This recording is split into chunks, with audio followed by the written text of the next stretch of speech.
Ladies and gentlemen, tonight the Tip Top Club is proud to present the sensational act you've been waiting for. That astonishing and stunning young vocalist, Miss Kitty Fontaine. And with her, that startling and original talent, Maynard G. Krebs.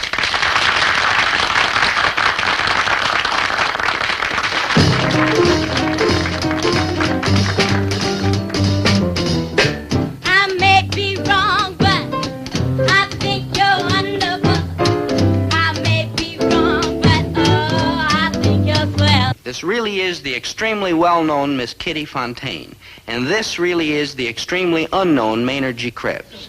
Now, how did a fellow like Maynard get mixed up with a singing act in a nightclub? It's spooky. I mean, until this happened, the closest he'd ever been to show business was the day they left the fire exit open at the Bijou Theater, and he snuck into the matinee of a Bela Lugosi festival. I like your style, say, I think it's marvelous. I'm always wrong, so how can I tell? All of my shoes are unsightly, all of my stockings are crime. If during you I pick rightly, it's the very first time.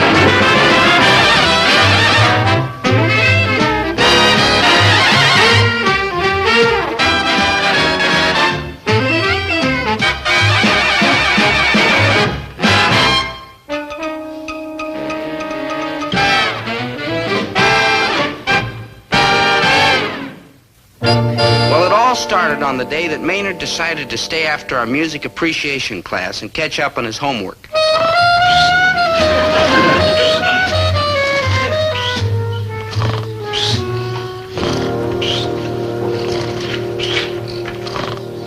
I think you're wonderful. You rang in B-flat?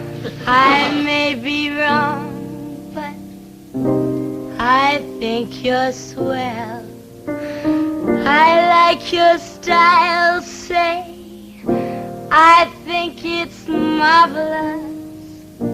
I'm always wrong, so how can I tell? All of my shoes are unsightly.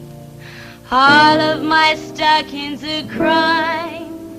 If during you I pick rightly, it's the very first time. You came along, say, I think you're wonderful. I think you're grand, but I may be wrong. Bravo, bravo! You think the world will never hear that beautiful red hat talent? Maynard, that's red hot talent.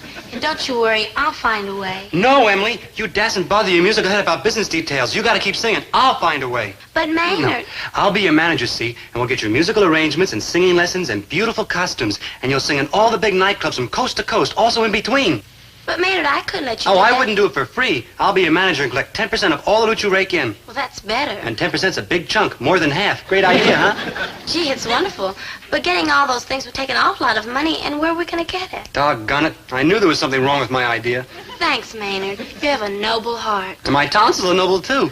Don't worry, Emily. I know I'll find a way to get us that money. Sell your brain to science? Why not, Dope? Them scientists can learn information from brains that are human or inhuman. So? Well, my brain don't fit in there no place, does it? Oh, let's forget it. Oh, like wow is me. Maynard, getting the money to help that little girl means a lot to you, doesn't it? The most of anything that ever happened to me my whole entire life, including getting my appendix out. Hey, listen, Maynard, you could raise the cash by selling something you own. Like what? Like anything you've got that's worth money. Like me own something that's worth money? Like True, let's forget it. I'm the proud owner of nothing except the lovable personality and my petrified frogs. Yeah, the biology department pays 50 cents a piece for those. They use them for research. Too bad you don't have a lot of them. Yeah, only 712. Yeah, only 712 petrified frogs? Well, I didn't start collecting them until 9 years ago. Maynard, there's your answer. Sell those petrified frogs to the school and you can make over $300. Oh, for joy, for joy. Now I can get all them things for Emily so she can become a female Eddie Nelson. Maynard, that's Nelson Eddie, and tell me something. Do you really think this girl's worth it? I'm giving up my petrified frogs for her, ain't I? You really think she's worth it? So Maynard gave up his beloved petrified frogs and prepared to become the manager of Miss Emily Clobber, singer.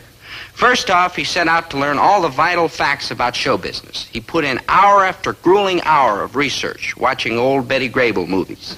Then he began the vigorous campaign that he hoped would carry Emily to the very pinnacle of success. The first step, a singing teacher. I think you're grand, but I may be wrong. Not bad. Not bad at all. The kid was worth coming all the way over to college to listen to. Then you'll give her lessons, huh, Mr. Ringding? Not so fast, Buster. I'll try to work her into my schedule. My price is $20 an hour. $20 an hour? She'll need at least 5 lessons a week. 5 lessons a week? And then she might be ready for the big time in 3 years. I'll give you $2 an hour, 1 lesson a week, and she's got to be ready in a month. I'll take it. The next step was to get Emily the right costumes to wear in her act. Maynard took her to a very high-class dress shop, but not until he had learned everything he could about what the well-dressed singer should wear. No, that dress ain't right. It ain't got a belt in the back. How about this one, monsieur? Like no. Like no. Like no. Like wow. Ah, monsieur likes it. Monsieur Flip Sport. This is exactly what I had in my head. But it's so dull, so simple. My head? That, too. Does monsieur desire that we try this dress on? No, Monsieur desires that she tries it on. Why should we try it on? We ain't gonna wear it. Let's see. Oh, yeah, that's beautiful. Throw in a vest and we'll take 3. The next step was getting Emily plenty of good, solid musical arrangements. Maynard made sure that she had all she could possibly need. You take a 1-bar rest and then you say, I may be wrong. I may be wrong. Keep going, Mr. Ringding. We need an arrangement on this one, too. Krebs, I've been working on arrangements all week now. We've got everything from Abba Dabba Honeymoon to the Zulu love song. Ain't that enough? No, we gotta have more. The Lithuanian national anthem. You don't pay to take chances. Now there was nothing left for Emily to do but practice. Yes, practice, practice, practice, and then more practice. Maynard knew how important this was, so he drove her on and on and on, constantly, day and night. I think you're wonderful. I think you're grand, but I may be wrong. Golly, Maynard, can't we stop, please? No, we must practice, practice, practice, and then practice more. We gotta be ready when opportunity knocks his nose to the grindstone. All right, from the top now. Bop, bop, bop, bop, bop, You bop. may... Oh, Maynard, golly, I've been at it for over 6 hours. Please, can't we stop? 6 hours. Yeah, I guess that's enough. Okay, Emily, you can relax. Boy, thanks. Time's up. Enough relaxing. Back to work.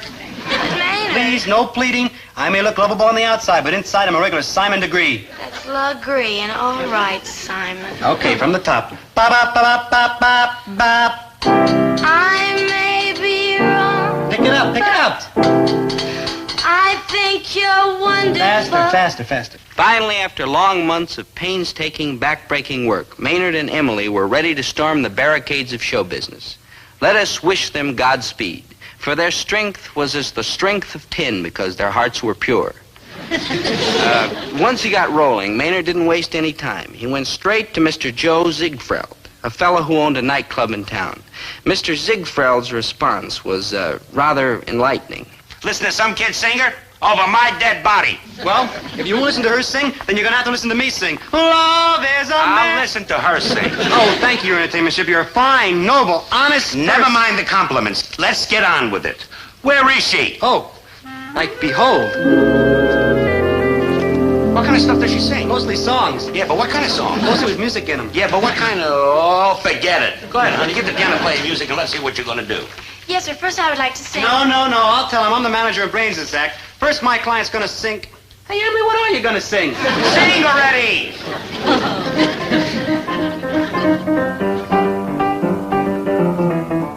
I may be wrong, but I think you're wonderful.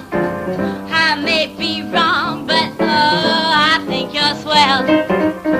I like your style, say, I think it's marvelous. I'm always wrong, so how can I tell? All of my shoes are unsightly. All of my stockings are crossed.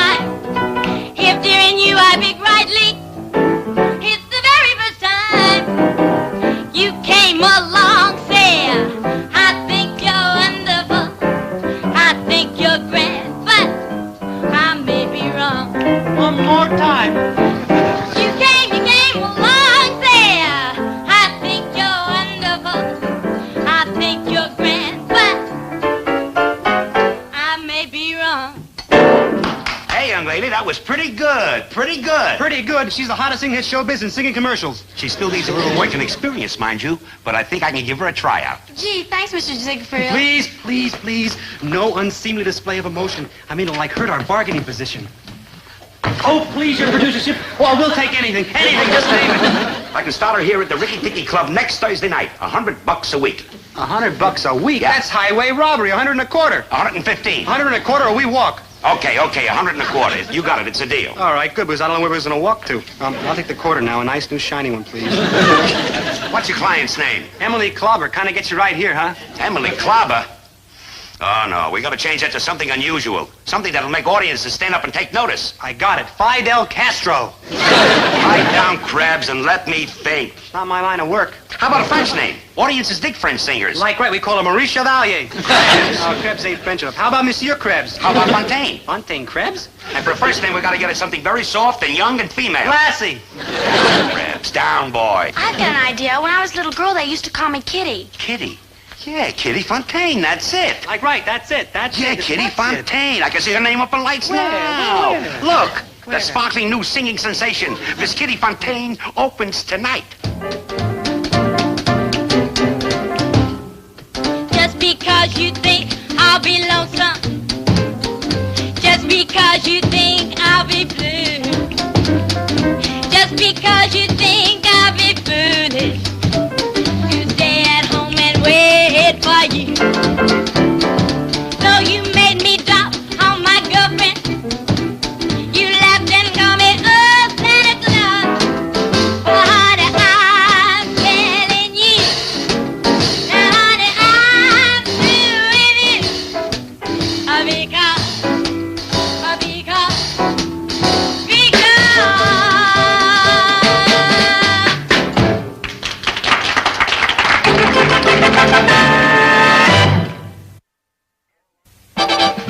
Yes, Emily was a sensation. Before long, she was too big for the Ricky Ticky Club, so Maynard, her manager, began to book her into nightclubs all over the country. When the red robin comes bobbing along, along, there'll be no more sobbing when he starts sobbing his own sweet song. Wake up, you sleepyhead, get up, get out of bed, cheer up, the sun is red, laugh and be happy. What if I've been blue? Now I'm walking through fields of flowers. Rain may glisten, but still I listen for hours and hours. I'm just a kid again, doing what I did again, singing a song. When the red robin bobbing, when the red robin comes bobbing along. Maynard was the happiest and proudest manager on the whole North American continent. But then one night, right after Emily had finished her performance in a nightclub in Indianapolis, danger raised its ugly head. Miss Fontaine, you've got to drop that bum who's managing your act. Who do you think you are saying those things about my Maynard? My name is Freddie J. Quick, Ace Representative, Amalgamated Allied Consolidated Theatrical Booking Agents Incorporated. My card, they're engraved. Feel the raised letters. Now, wait a minute. And these two, as a token of our respect for your talent. I can't accept them. Oh, yes, you can, and you will. They're artificial. They'll last forever. Because Amalgamated Allied Consolidated Theatrical Booking Agents Incorporated, known in the business as AACTBA Inc., can do big things for you in show business, young lady. Oh, I can see it now. Your name in lights, singing in the finest clubs in the world. New York, Paris, London, Las Vegas. Featured on all the big television programs, known everywhere. Rich, famous, wealthy. Little me? Why, of course, my dear Miss Fontaine. Simply rid yourself of that foul ball, Scraggs. Sign up with good old AACTBA Inc., and you can't miss. Of course I want to become a big star. What talented girl wouldn't? But by giving up Maynard, my Maynard never. Now, let us face facts, my dear. Who is more likely to get you the big, high-paying, zingy jobs, huh? Dapper me or Scroungy Dregs? That's Scroungy Krebs, and I just don't care. Of course, we'll be happy to pay the poor schnook a few dollars for the paltry work he's done for you up until now. He'll be eager to take it, I'm sure. Money means everything to his sort. Not to Maynard. My Maynard. I'm more important to him than money. Well, we shall see. We shall see. That does it. Oh, I won't let you talk mean about Very Maynard. well. Ow, Very well, ow. Miss Fontaine. I shall go for now. Meanwhile, have another card so you'll know where to call us when you're ready for that instant rocket to the moon success. And that moment will come soon. Mark my words.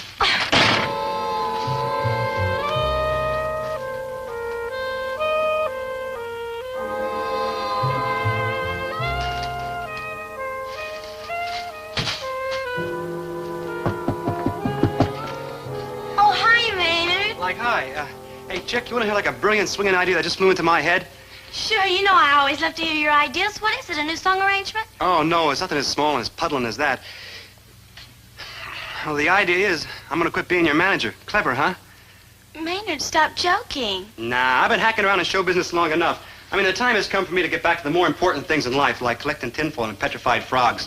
No, I won't let you do it. Besides, I need the money. I mean, some big manager would probably give me a huge hunk full of loot if I let them be your manager, like Amalgamated Ally Consolidated Theatrical Booking Agency Incorporated. Wow, that's like a random example, picked at random. I bet you they slipped me a huge fistful. I can't believe what I'm hearing. Maynard, dear, is money more important to you than I am? Oh, yeah, you know it. But you're not just my manager. You're my friend, my dearest friend. Look, kid, I was your friend as long as I was making money off you. But if there's an easier way to do it, I mean, like hail and farewell, former friend. I mean, see you around, kid, huh? Maynard. Don't go. Please don't go. Look, don't bother phoning me, because you'll, like, get the wrong number. Maynard, come back. Maynard. So Maynard dropped out of Kitty Fontaine's life, and she went on alone. Well, not exactly alone. Freddie J. Quick and those amalgamated, allied, consolidated whatnots went along with her. Actually, they didn't go along with her. What they did was drag her. And one of the things they dragged her to was a wildly successful appearance on a wildly successful television show. I like your style, say. I think it's marvelous. I'm always wrong, so. Yes, Emily was a roaring success, all right. But what about her former manager, the now forgotten Maynard G. Krebs? Well, he was doing quite a bit of roaring himself. Waiter! Hey, waiter! Bring me 2 more of the same and make them doubles. Make them triples. I got a head full of things to forget. We can start off by turning off that miserable singing on television. Maynard, I've been looking every place for you. I've been right here, pal, blatting out the memories. Waiter! Hey, waiter! I'm a very violent man when I don't get what I want when I want it. Maynard, get a grip on yourself. You can't let yourself go to pieces like that. Says who? Going to pieces is what I do best. Everything else I do bad. I'm an utter, complete, 100% flap. Maynard, that's flop, but it's no excuse for what you're doing to yourself. What would Emily say if she knew? Her I completely blew out of my mind altogether. Maynard. Emily who? You know who I mean, Kitty. Kitty who? See how completely I blit? Waiter, where's my order? I'm getting desperate by the instant. Maynard, come home. Mom's home cooking and plenty of fresh air and a wholesome atmosphere will put you back on your feet in a few weeks. Come on. Never. I'm going to stay right here and keep forgetting. On account of they got the stuff here that helps you forget. Ah, my triple-decker ham sandwich, all fat. Down the hatch.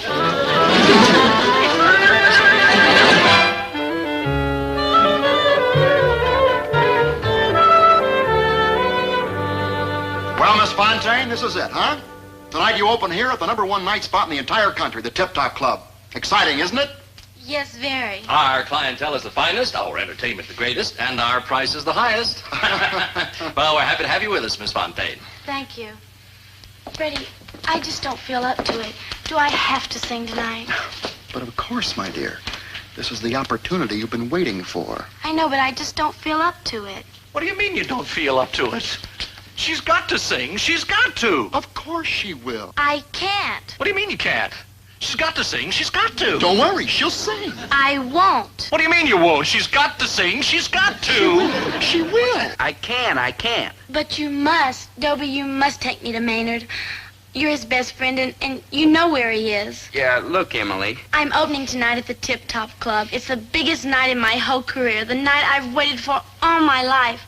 But I just can't go through with it. I need Maynard. Gee, I don't know. I've phoned him 1,000,000 times, but he won't even answer my call. Well, you know, Maynard, he has trouble dialing. Please, Dobie, if I don't see him, I'll never be able to face that audience. I'll see what I can do. Trust me.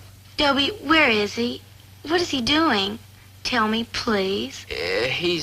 Well, let's just say he has his hands full.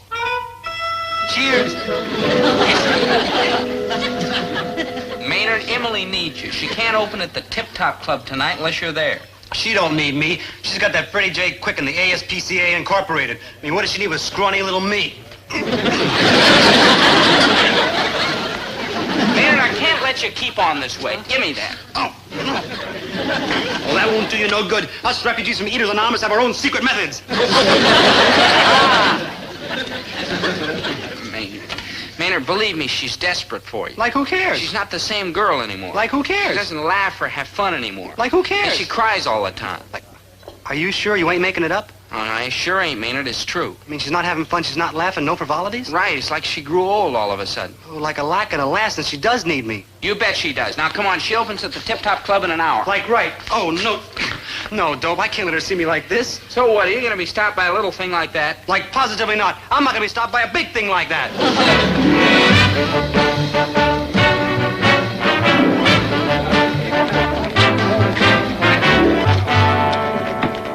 Freddie, I just can't do it. All those people out there, they'd like to see me flop. Nobody cares about me. Come now, my dear Miss Fontaine. Sweet, kindly AACTBA Inc. cares about you. We care very much. You don't care about me. You care about the money you make off me, that's all. Naturally. So go out there and give them your all, or we shall be forced to sue you for breach of contract. Nothing personal, you understand? Miss Fontaine, you're on in 3 minutes. I just can't. What kind of nonsense is this? We have a contract. Never fear, my good man. She will sing. Well, she'd better sing. We got a house full of people out there. And she'd better sing good. Freddie, please don't make me go on. Surely you jest. AACTBA Inc. expects every man to do his duty, and that goes for women, too. But Go, Miss Fontaine, and sing. And superbly, mind you, we have very clever lawyers.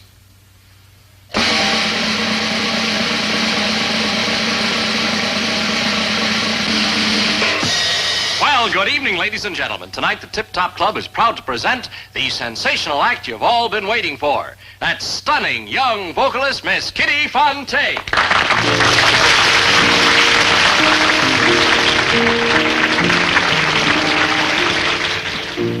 I may be wrong, but I think he...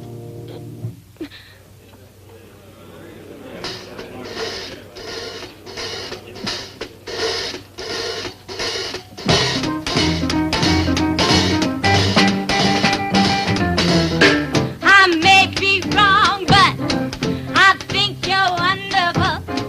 I may be wrong, but oh, I think you're swell. I like your style, say, I think it's marvelous. I'm always wrong, so how can I tell? All of my shoes are unsightly, all of my stockings are crime. If they're in you, I pick rightly. It's the very first time you came along, say, I think you're wonderful, I think you're grand, but I may be wrong. You came along, say, I think you're wonderful, I think you're grand, but I may be wrong.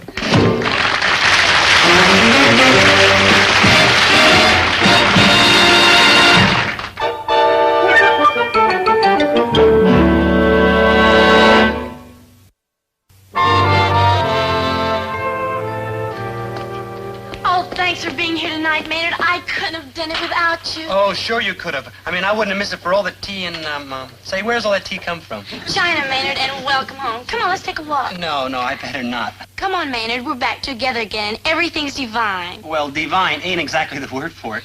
Maynard, are you hiding something from me? I'm trying. What on earth?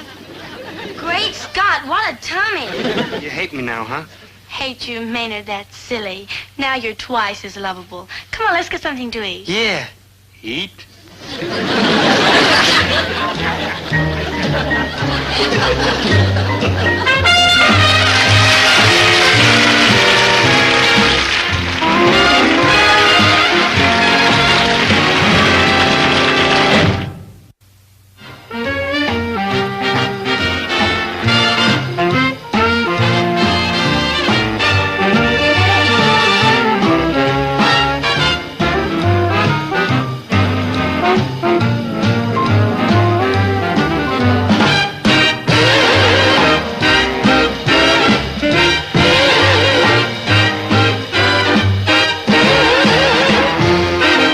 have been the only girl I'll ever love. And another 52 have been almost the only girl I'll ever love.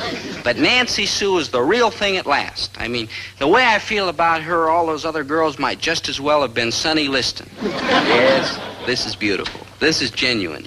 This is it. I give up. What is it? Love, Dr. Burkhart, that's what it is. Sweet, blissful, divine. Oh, what a glorious world it is, love. You could have fooled me, Mr. Gillis. From your pale green expression, I'd have put my money on acid indigestion. How come you don't believe in love, Dr. Burkhart? Just look what it's done for me. I'm looking, Mr. Gillis, and you should have settled for acid indigestion. Poor unhappy old thing. Ah, Nancy Sue, she loves me. She loves me. She loves me. Why mess around with she loves me not when any fool can see that she does? Dobie, my all-time. Ah, Nancy Sue, my hurricane. For you, dear one, with all my love. Thank you, Dumpling. They're beautiful. Fresh pick from the dean's window box. Oh, Dobie, you're too much. Tell me, O moon of my delight, how long have we known each other? A month, a year, a lifetime? One day. We met just yesterday, remember? Oh, well, no matter, my sweet. Love recognizes no clock, no calendar. All that counts is that you have entered my life, and I must speak my heart. So speak it already. Nancy Sue, will you marry me? Of course, dearest. Please don't answer until you've... Huh? You'll do it? You'll marry me? You're not kidding? Does this answer your question? Yeah, yes, it does answer my question. And if that's the way you answer all questions, I have a few hundred more. Question one. Dobie, dear, marrying you has been my cherished dream ever since we met. But there's one little catch. I knew it was too good to be true. What's the catch? Well, you see, Dobie, I come from an old-fashioned family with old-fashioned customs. Like wanting your husband to have a job. Now, that's the No, silliest... nothing like that. It's just that I can't get married until my older sister is married. What's It's a family the problem? tradition. If she's anything like you, she can get married like that. Oh, she's a wonderful girl. Of course. Marvelous personality. Naturally. Very intelligent. Sure. Fine, generous disposition. A dog, huh? Well, She's a dog and we're doomed. no, Dobie, not exactly a... Well, look, judge for yourself. Here she is now. Dr. Burkhart, she's your sister? Yes, you know her? Yes, bow wow, and we're doomed.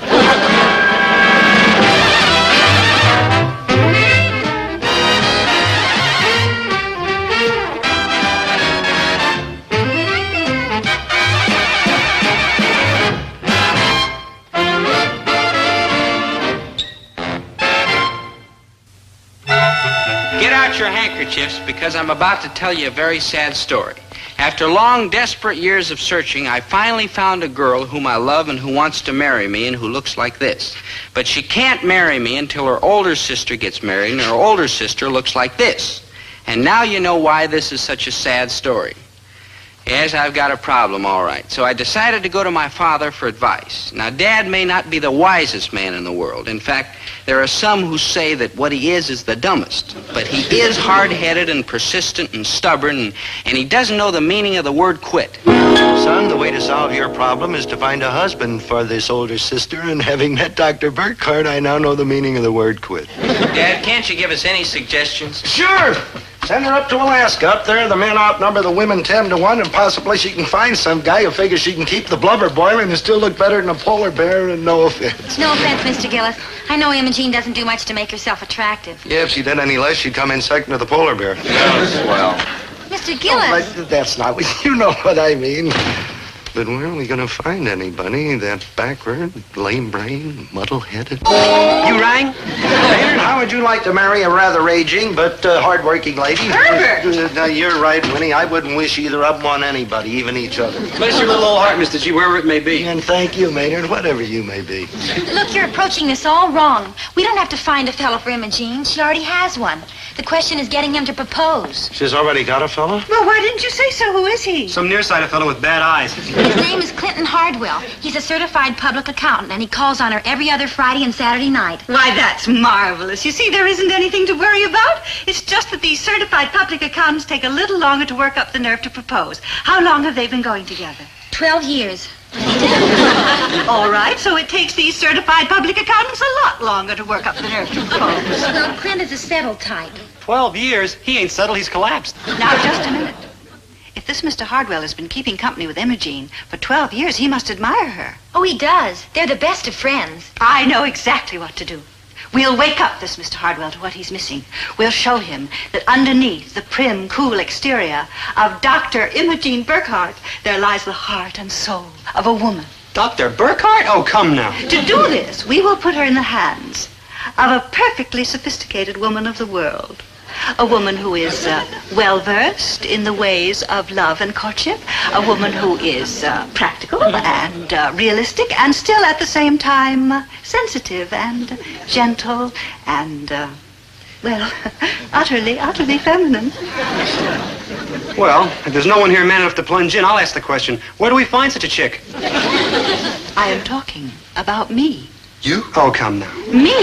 I will show her how to be the kind of a woman that men die for. You? Oh, come now. Me. And when this Mr. Hardwell comes to town again, he will find an entirely different woman. I got it, Mrs. G. You.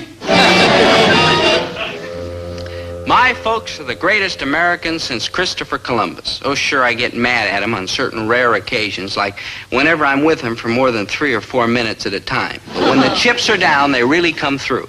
Just to help me marry my Nancy Sue, they threw all their ingenuity and experience into the project of getting her older sister a proposal from her reluctant boyfriend, and they didn't waste a second. That afternoon, Dr. Burkhardt came into the store to shop, and Dad led into the subject with all the finesse and subtlety at his command. Well, that's it. 3 pounds of onions, a pound of coffee, and 2 bunches of radishes. And how come a woman your age is still hacking around single? Mr. Gillis.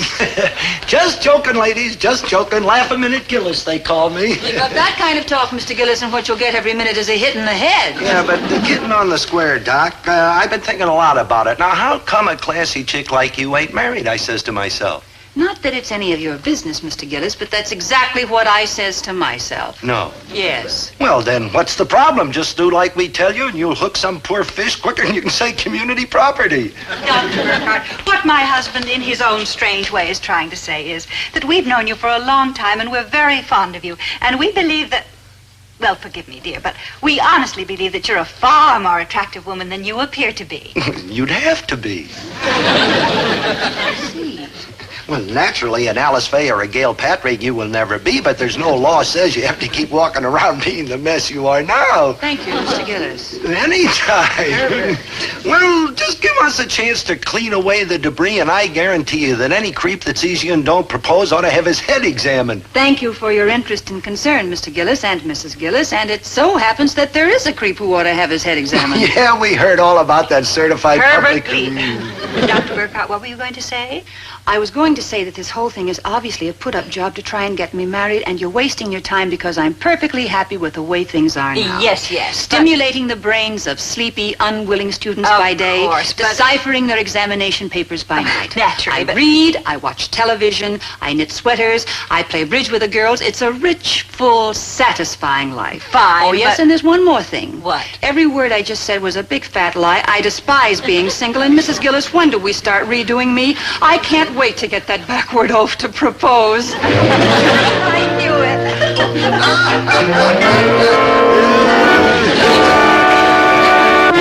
So Mom set out to turn Dr. Burkhardt, B.A. M.S. Ph.D., into Imogene Burkhardt, M-A-R-R-I-E-D. That spells married in case you're in Maynard's intelligence bracket. Now, here's how Dr. Burkhardt used to look. Pretty spooky, huh? But wait till you see the way Mom transformed her. I feel like somebody's backyard after a heavy rain. Relax, Dr. Burkhardt. This mud pack's going to make you beautiful. I wish it'd hurry up and work. I feel like the bride of Dracula. Hey, Winnie, here's them dresses you wanted me to pick up. Doc, give me a club. I'll beat it to death before it bites you. Herbert, leave her alone. Mr. Hardwell will be here in a couple of hours, and she has to be ready. Yeah, that's why I came over. I want to find out if you got the right strategy for landing this flounder. Herbert, everything's been taken Yeah, care of. I so know, will you but what please- about the walk? Doc, what about the walk? You got the walk that's going to drive him mad? Mr. Gillis, I realize that my man-catching career is still in its infancy, but walk, that I can do. No offense, Doc, but I mean walk like a panther woman or something, not that grape crusher's polka you go clomping around with. Mr. Gillis. Now, look, it's got to be, plug your ears, Winnie, it's got to be S-E-X-Y, sexy, you know what I mean? Honestly, Herbert. Like this, Doc. Like you got a crop of hay on one hip and a crop of alfalfa on the other, and when you start moving, you start rotating the crops. Hey, Mrs. G, I done brung. Whoa, pardon me, madam. I didn't know I was bursting into a lady's boudoir.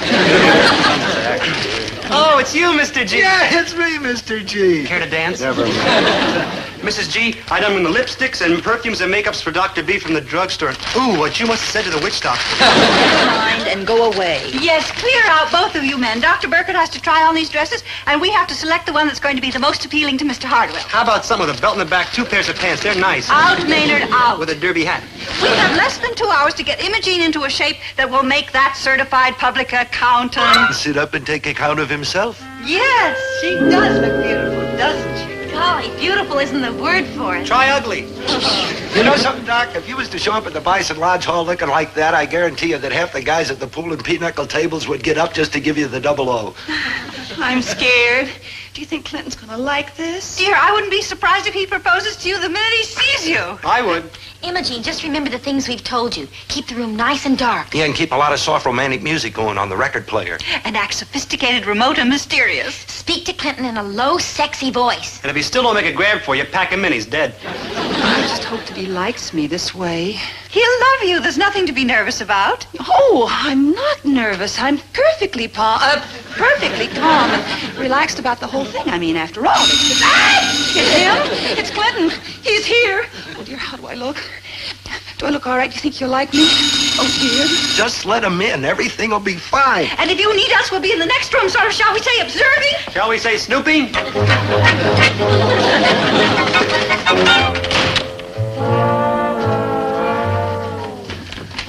Hello there, Clinton. Miss Imogene, do you have a cold? You sound like a case for the eye, ear, nose, and throat.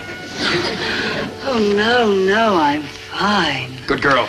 How have you been, Clinton, dear? In excellent condition, thank you. Good. Clinton, do you, like the dress I'm wearing? Yes, it's quite interesting. And the cowboy heels make you look nice and tall. Thank you. But didn't you forget to put on your shirt? I withdraw the thank you. Clinton, do you, notice anything different about the room? Yes, it's terribly dark. Very bad for the eyes. There. Now. Is that not an improvement?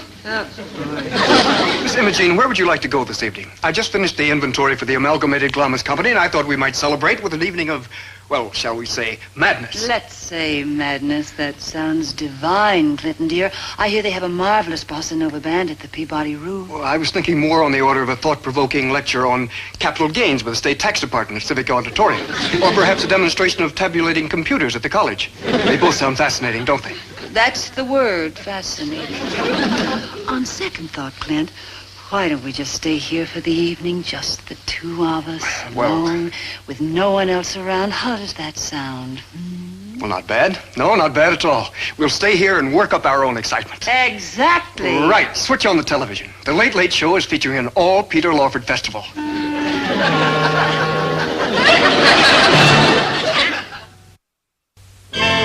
All right, so Dr. Burkhart's first shot at trapping the elusive Mr. Clinton Hardwell was not exactly a howling success, but it was a worthwhile attempt, an honest effort, a good college try. A fiasco. Yeah, them fiascos are the greatest. I mean, when it comes to making little cars, you just can't beat them Italians. But Mr. Hardwell will be back again tonight, won't he? Oh, sure. He calls on me every Friday and Saturday night, just as regular as death and taxes.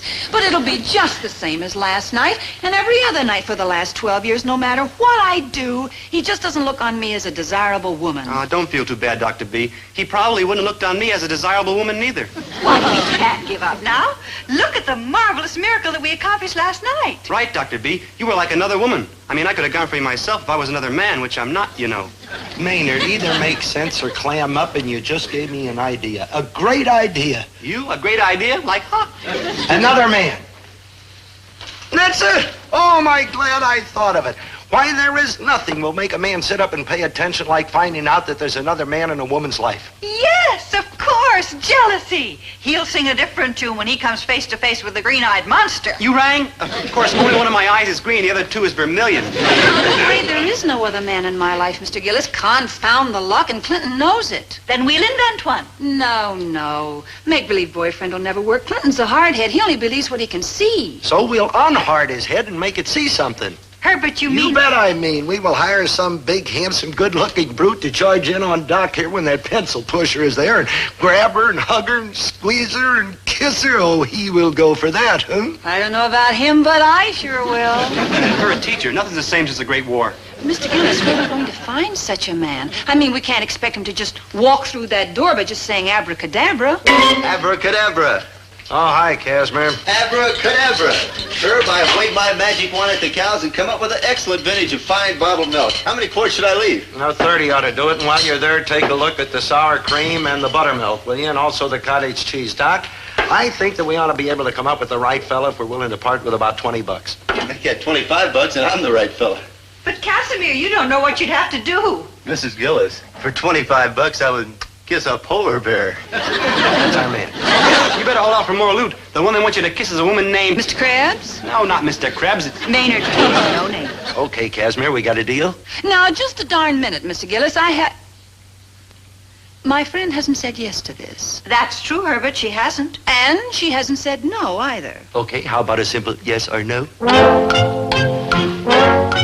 A simple yes. That's my girl. After all, what have I got to lose? At her age, nothing. The deal, Mr. Gillis, and let the devil take the hindmost. Okay, Casimir, now here's the deal.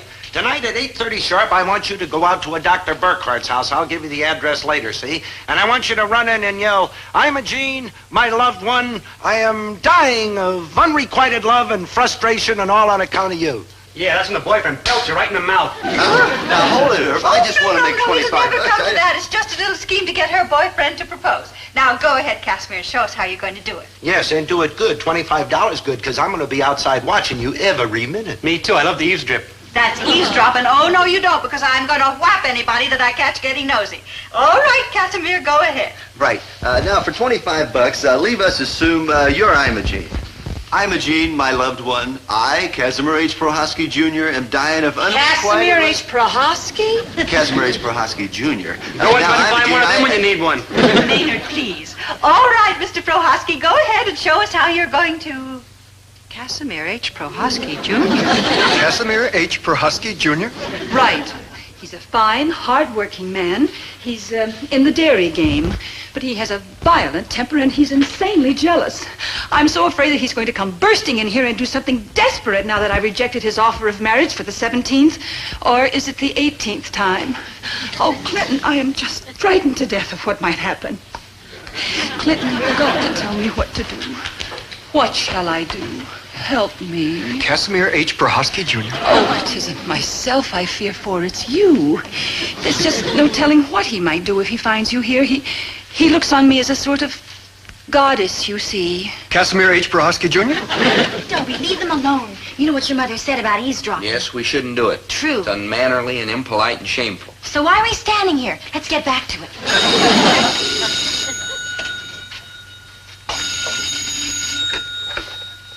Hello? Who? Casimir H. Prohosky Jr.? Mr. Prohosky? Why isn't he here? Hello, Mr. Prohosky, this is Dobie Gillis. We're waiting... What? The transmission fell out of your car? But this is a matter of life or death. The doctor... Oh, you were under the car when the transmission fell out of the car. Oh, golly. Huh? Oh, no, forget it, Mr. Prohosky. Somehow arriving in an ambulance doesn't seem exactly right. Well, thanks anyhow. So long. Darn the luck, that Prohosky. Can you imagine backing out just because a transmission falls on you? Poor Imogene. She'll never get Clinton now. He won't ever believe her again. Nah, darn the luck. Just because one chicken-hearted milkman gets chicken-hearted, we're all doomed. Where are we? Miss Imogene, the computer demonstration starts in half an hour. Now, we don't want to miss a single complete mathematical cycle, do we? I'd die first. But let's wait a few more minutes, shall we? For what? For that. What? I mean, oh dear, I do hope that isn't Casimir, my insanely jealous suitor. The Dairy King, remember? Let's not take any chances. We'll go out the back way. Are you kidding? After all the trouble we went to? Huh? I mean, after all the trouble we went to arrange this pleasant evening. I'd better see who that is. Maybe it's the wrong number. Casimir, I begged you not to... Casimir? Yes, Imogene, my fair milkmaid. It is I, Casimir H. Prohaski, Jr., your one true love. How do you do? Casimir, I begged you not to come here. Your insane jealousy will destroy us all. Yes, my beloved one. I am dying of unrequited love and frustration on account of you. By George, there is another man. He isn't much, but he is a man. Right. Sir, the name is Prohaski, Casimir H. Miss Imogene, it occurs to me that this gentleman is so intrigued with you, perhaps I've been missing something all these years. True. True. Imogene, my beloved one, I am dying of unrequited love and frustration on account of you. Imogene, my loved one, me, Casimir H. Prohaski, Jr., am dying of unrequited love and frustration all on account of you. You're Casimir H. Prohaski, Jr., too? You bet your boots I am. Imogene, And you are Casimir H. Prohaski, Jr. Well, you see, sir. Imogene, my darling, I'm dying of unrequested love and frustration on account of you. You're Casimir H. Prohaski, Jr. I am? You are. I are. Oh, hi, Mr. G. Like I, Dope G. Like, bye, everybody. My beloved one. Oh, excuse me, friends. I, Casimir H. Prohaski, Jr., am dying of unrequited love and frustration on account of it. I, Casimir H. Prohaski, Jr., am dying of unrequited love and frustration on account of it. Miss Imogene, I don't want to appear suspicious, but I have the oddest feeling that something very peculiar is going on here. Why would you say a thing like that? I think an explanation is coming. Well, let's have it. You know, this is all very easy to... No, it isn't easy. It isn't easy at all. I mean to get to the bottom of this, and my name isn't Casimir H.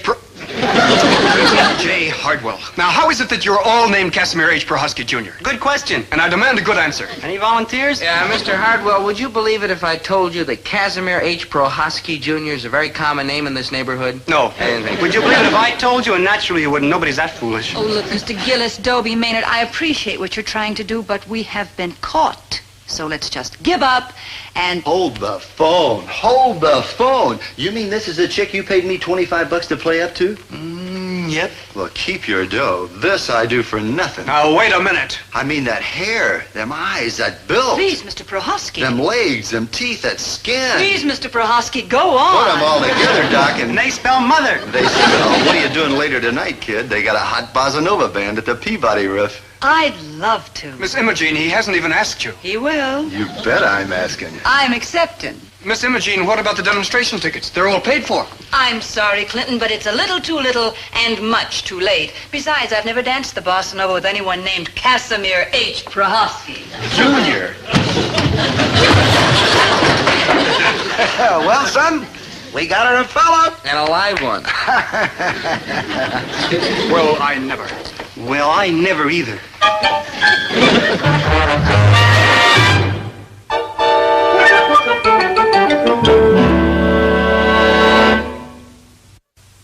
Hey, Dope, you want to go downtown with me and watch them paint white lines down the middle of the street? No, thanks, Maynard. Oh, they ain't painting regular white lines this time. They're painting green lines. Maynard. And it's real easy to do. You see what they do is an ice cream truck loose with the pistachio tank leaking. Hey, Maynard, I deeply appreciate your effort to include me in your highbrow cultural recreation. Mon pleasure, monsieur. But I have a date with Nancy Sue, my intended. You're intended? You ain't never going to marry her, Dope, until her sister gets married, which is probably never even longer. That's how much you know about it. Dr. Burkhardt has blossomed into one of the most popular women in her age bracket. Now she can get a man just like that. And that's how she dumps him, too. Just like that. But what about Mr. Prohaski, the milkman? She dumped him for Simon LaBouche, the used car salesman. Well, what about him? Him she dumped for Armando Scampi, the saxophone player. Or was it the dentist? Sheldon Ellen Bogan, DDS. Nancy Sue, you mean? I mean, now that she's such a smash with all the men, she's decided to play the field. But that means she won't get married for years. True. After all this time, she's sowing her wild oats. She better hurry, because when you reach September, the wild oats dwindle down to a precious few. And you know something, Dobie? Yeah, what, my beloved? I think she's got the right idea. Uh-oh, Dobe, here it comes. Maynard, please. Nancy Sue, don't make jokes. You love me and I love you.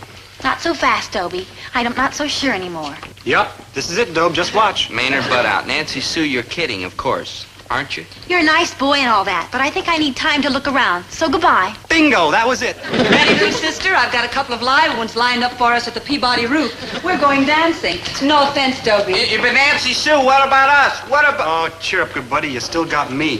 I'm afraid so, Maynard. I'm afraid so.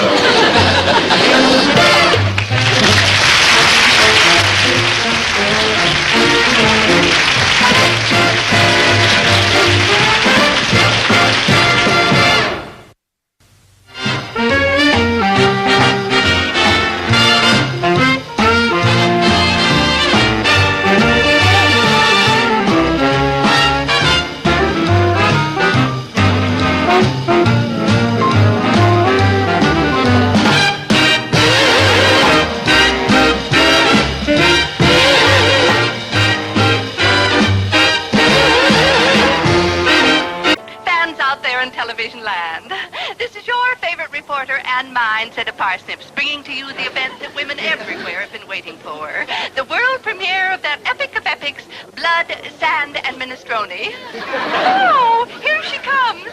One of the gorgeous stars of the movie, Miss Gina Lola Lasagna. Gina! Oh, Gina! It's Seta, darling. Gina! Here I am, dear. Oh, you're looking lovely, darling. Gina, do you have a word for your fans? Oh, take my word for it, that it's going to be a great moon picture. Wait until you see my leading man. What a doll, baby. The greatest invention since pasta fazool with the mushroom sauce. Yummy. Thank you, Miss Gina Lola Lasagna. Isn't she the sweetest thing? And as American as apple pie. Wait. Here comes the other exciting star of the movie. That man of the hour, of the century. The most romantic lover to hit the screen since Rudolph Valentino or Peter Lawford. Our newest, most dashing symbol of exciting masculine sex appeal. You rang?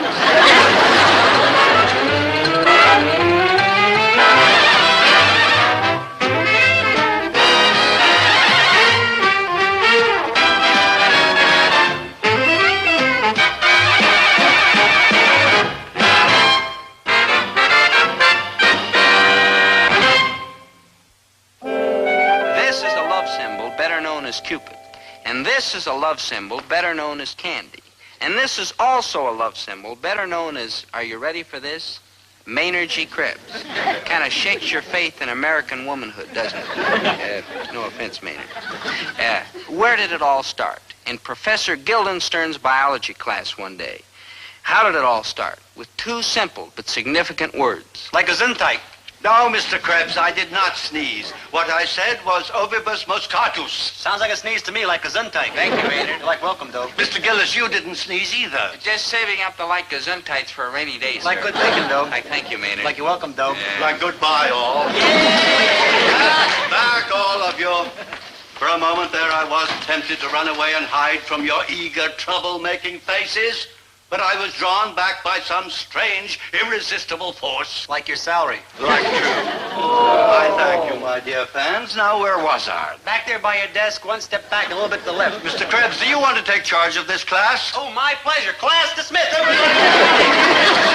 Sit down. On your chair. I think that I could have gone into some nice, pleasant profession like rolling drunks. But away with fantasy. Back to the grim world of biology. Now, this is the ovibus moschatus, better known as the muskox. Mr. Gillis, can you describe him? Well, Rock Hudson, he ain't. No, don't laugh.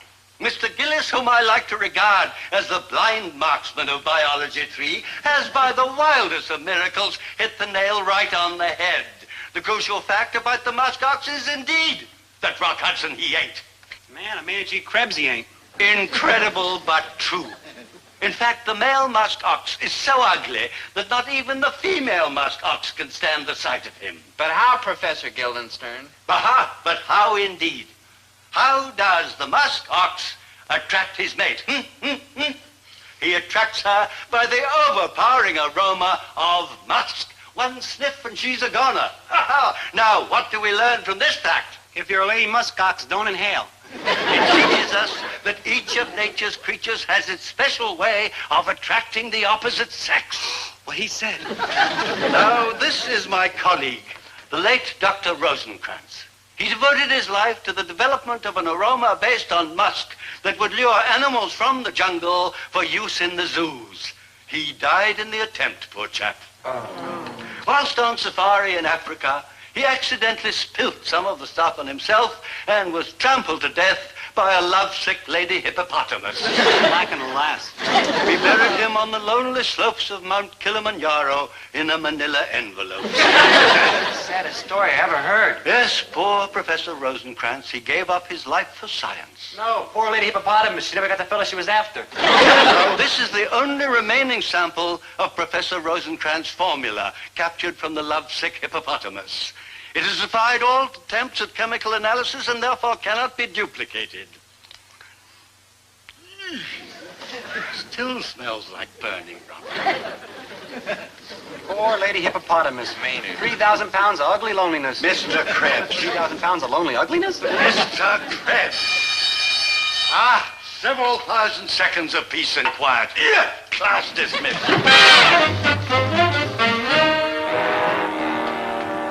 Hey, Dope, let's go have lunch. The only thing I had eaten since breakfast is 7 or 8 in-between meal snicks. Maynard, that's snacks, and we're not having lunch together because A, it's only 10 o'clock in the morning, and B, I have a previous engagement, and C, what the heck is that? I think they call it hair tonic. Hair tonic? For you, Maynard? No, for my hair. Maynard, you met a girl and you're gonna start combing your hair. I am? You are. I ain't. You ain't? Like, wow, that love affair didn't last too long. Maynard. That's me. Love him and leave him. A real Casablanca. Maynard, that's Casanova, never mind. I'm using this goo on a kind of Dean Magruder. He said if I don't quit having my hair in my eyes and bumping into people and falling downstairs, he's going to kick me out of school. It's greasy kid stuff. Made out of greasy kids. How'd you know? How I look now. Pretty good, huh? Yeah, beautiful. It's miserable. Yeah, it's miserable and goodbye. Don't agree so fast, and goodbye. Uh-huh, yeah. Burning sneakers, soles, and laces. Yummy. Triple hot fudge sundae with pecans and chopped ham. How yummy. Yeah, enjoy it, my lovely Amazon. They're, small. Oh, I really shouldn't. The track coach says my form is off a little. What your track coach doesn't know about form, it fill volume. Maraschino, my fair Amelia, just the thing to give a Sunday class. Dobie, do you smell something strange? Yeah, like somebody set fire to an old inner tube. No, it's the call of the wild. Glorioski, it makes me feel tingly all over. Yes, I often have that effect on girls. It's a dangerous power, but some of us must live with it. It's coming closer. It's so wild, savage, and primitive. You growl? Did you ever hear the saying three's a crowd? No, how does it go? Hum me a few bars and I'll fake it. Look, but it sounds like a good idea. Hey, chick, why don't you, flake off? No, don't send me away. No, please, anything but that. My caveman, my great jungle beast. Hey, Dove, you went and finally done it. You found the cookiest tomato in a basket. Masterful, so dominating. So, help. Amelia, let go of Maynard. It's not nice to put him on like that. I'll never let you go, you magnificent creature. Yeah, Amelia, stop making fun of Maynard. He can't help it if he has no appeal to women. I'm mad for you, Maynard. Mad, do you hear? I hear. Kiss me. I don't hear. You must kiss me. You must. Will you give me a nickel? I'll give you $1, $100, anything. Okay. No chiseling. A nickel, that's my bottom offer. Yes, anything. Now, just a darn minute. What do you think you're doing? Any more questions, Bubblehead? Come on, Tiger. There's a full moon tonight, and we are gonna howl. Hey, Dobe, will you call my mother and tell her I'll be late for dinner?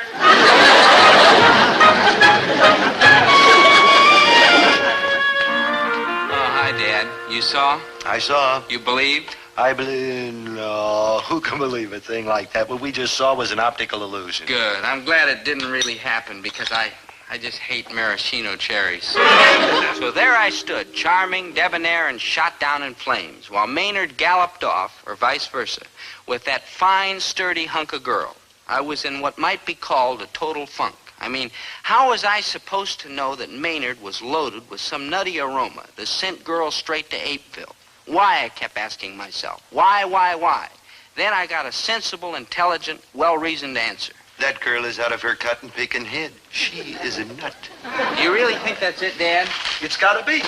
Look, son, there are millions of girls running around in this world at a rough estimate, and by a mere law of chance, one comes along who is as drippy as that Drip Maynard. Get it? Got it. Good. One girl out of all those millions, why another one like her won't show up in 1,000 years. I saw him first. He's mine. Hey, Dobie, please call my mother again because I think I'm going to be late for breakfast, too.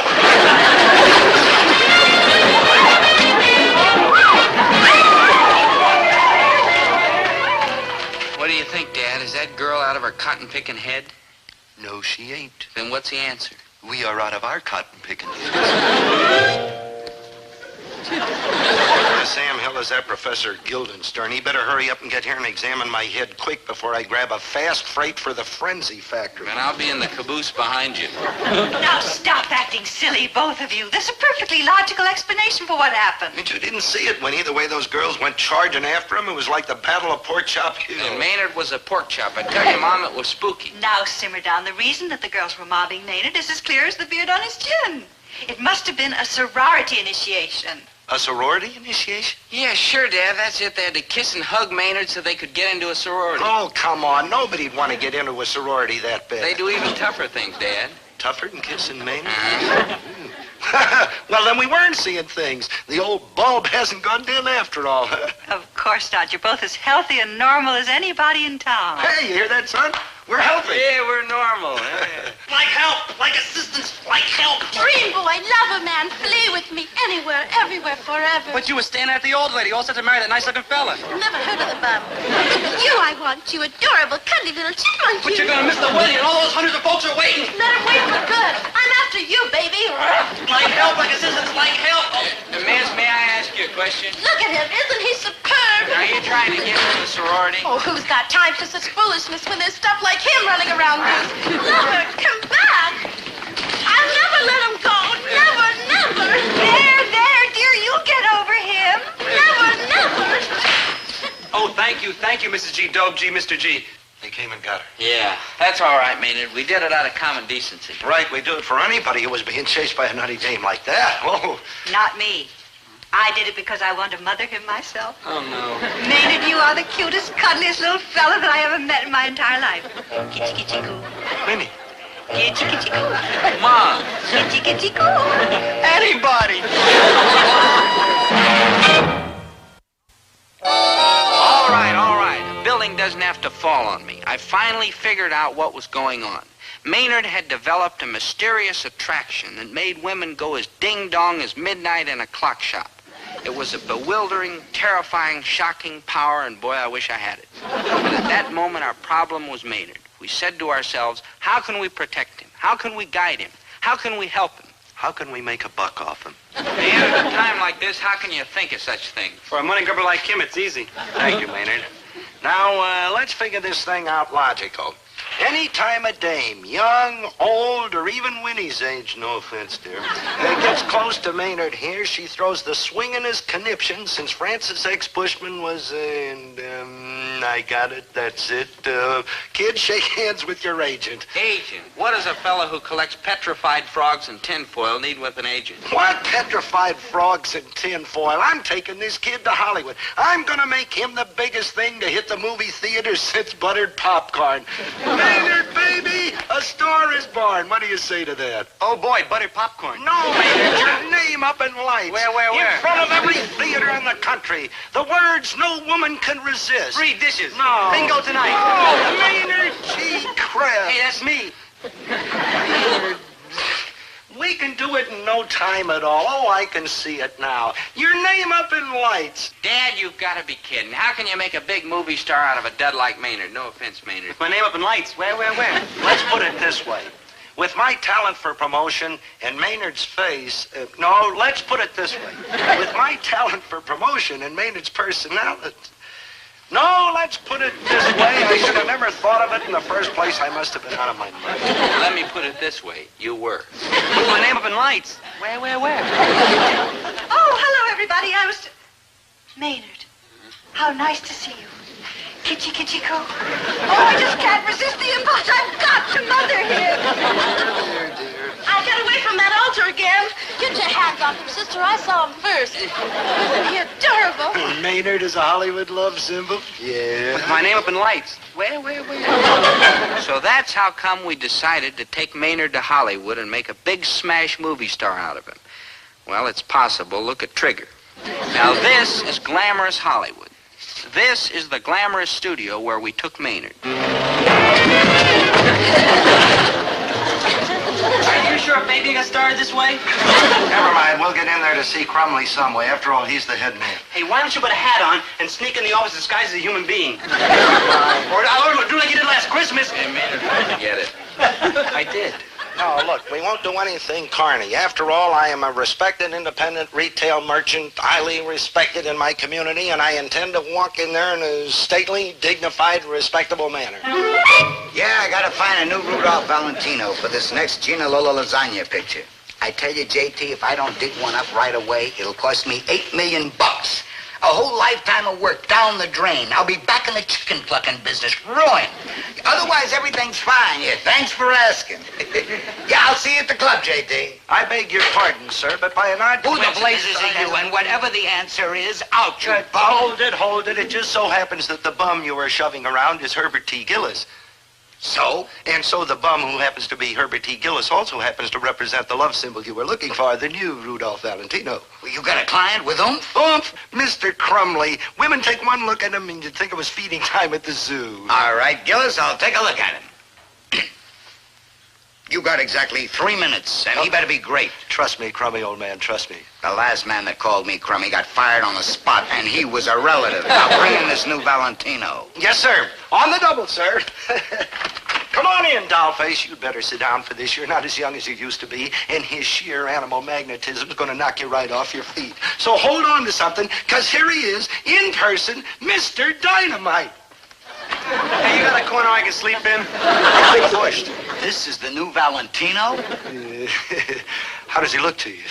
The old one looked better, and he's been dead over 30 years. Out, you phony, out. And take this sideshow with you, out. Now, just a minute. He isn't the handsomest man in the world, that I'll admit. So will I. So will I. And when it comes to muscles, he isn't exactly Tarzan.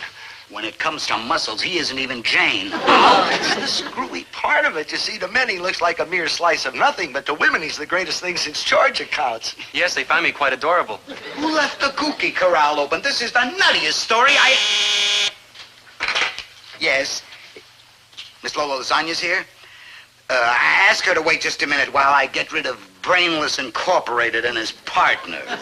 Now, just a minute. Why not send this Lollapalooza dame in here and watch what happens when she sees him? Absolutely not. Out of the question. Well, what have you got to lose? No. $8 million? No. A lifetime of work down the drain? No. Back to the chicken plucking business? Send her in. All right, Gillis, I'll take a chance, but I'm warning you. No, don't warn me. Warn her. She's liable to come charging in here like a raging beast. You better get ready to grab her in case she gets violent. I understand these Italian girls are kind of impulsive. She is Italian, isn't she? Well, not exactly. Her agent's Italian. You happen to have a crowbar handy? A crowbar? Yeah, sometimes it takes leverage to pry them loose. Get ready. She may spring like a tiger. Come in. Watch it now. She's gonna pounce. Who's gonna what?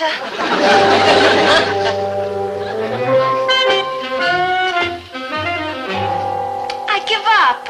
What do you are? Gillis. I don't know. It was working great a couple of days ago. Come on, Maynard. Turn on the old pizzazz. Give her one of those long, hot, smoldering looks and do something. Like right, one long, hot, smoldering look coming up. What's the matter, kid? You eating something that making you sick? That does it. Just a minute here. Just a minute. There's something fishy going on. Are you sure you're a woman? And I withdraw the question. Very polite, your producership. I mean, you shoved us around and you messed up my hair. And us romantic Beau Bummels hate being slobs. I ain't got enough trouble with you two creeps. Now that rubber boot factory next door has to start burning last year's leftovers. What a stench. Out, out, out! Oh, now, just a minute. Control yourself. Slow down. In. What? Kiss me, my beautiful antipasto. Will you give me a nickel? A nickel? I give you my Oscar, my Emmy. Miami? Oh, I'd rather have Cleveland. That's a town in Indiana. Any questions? Gina, what are you doing? Are you going off your rocker? Gina! Gina! What's the matter with you? Why are you kissing a silly kid? What are you talking, silly kid? This little raviolis are going to be my new leading man. Atta girl, Loli. Hold it. The only thing I hold is him. If you don't get him for Lola Lasagna, you don't get Lola Lasagna. Ready to talk business, crummy old pal? Crummy. What a cheap, chiseling... Yeah, I'm ready. Oh, that's what I like to hear, partner. Partner? You heard of the man, Waldo. Let's make that junior partner. Now listen. You heard of the man, Waldo. Yeah, I heard of the man, the Waldo. What was so bad about the chicken plucking business? So Maynard was on his way to becoming a famous movie star. But first he had to learn how to act. So they enrolled him in acting school. In no time at all, he learned to portray all the important emotions like anger and hate and love and fright. Man, I was really frightened. And then, of course, there were important interviews with the press and dinners and luncheons and parties. Now, do you think that through all this, Maynard would ever change from the sweet, simple fellow we all knew and loved? You bet your suede shoes I would, Chicky baby. Mr. Krebs, this is Miss Oh, Senna. I'm always like honored to be one of my loyal fans, Crummy baby. If you want to kiss me, it's going to cost you a nickel. Mr. Krebs, that's no way to talk to this lady. This is Miss Seta Parsnips, the world-renowned movie columnist. She is... Mind your own business, Crumley. Who's running this interview? Here's your nickel, Mr. Krebs, and lots of extras. Hold it.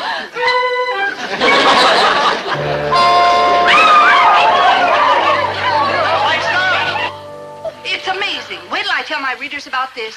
Maynard G. Krebs can stop a pack of stampeding girls with a word, a look. Such animal power. He is indeed a man for the ages. Yes, I am quite adorable. Well, Maynard's movie was finally finished, and his publicity got bigger and wilder.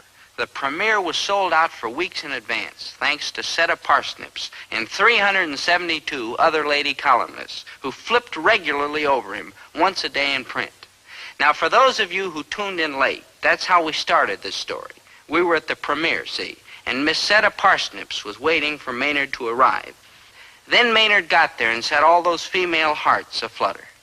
So that's where we were up to. With the help of the police riot squad and a special detachment from the National Guard, we finally got Maynard away from his fans, and they all went into the theater to see the movie.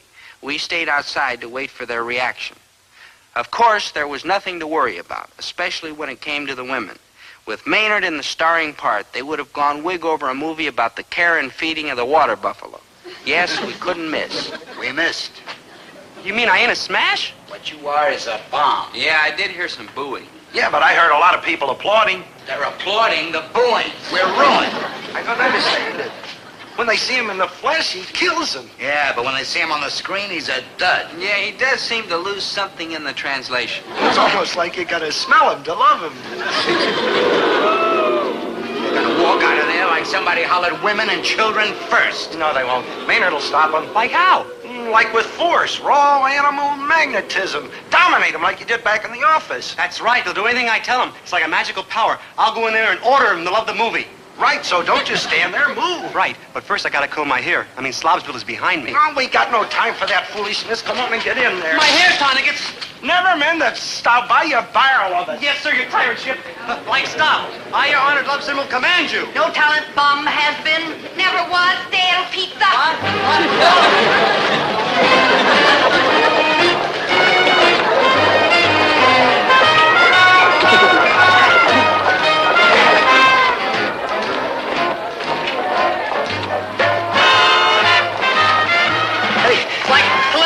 Every bone is broken in my body or bent. Later, Maynard. Yeah, much later. We got a lot of thinking to do, son. Where do we make our mistake? Beats me. Maybe we should have made the picture in smell-o-vision.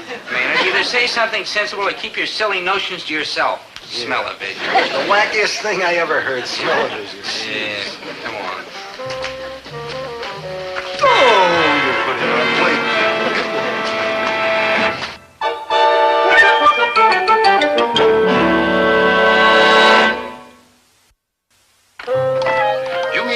Pounced on him, chased him around, tried to kiss him. Yeah, we couldn't get rid of him. It was awful. Oh, not so awful. I collected over 200 nickels. You know, that's exactly the way Professor Rosencrantz musk oxaroma would have worked. Oh, no, it's impossible. Remember what you always told us, Professor. Nothing is impossible. Yeah, look at me. Yeah. Well, come on, Maynard. Goodbye, Professor.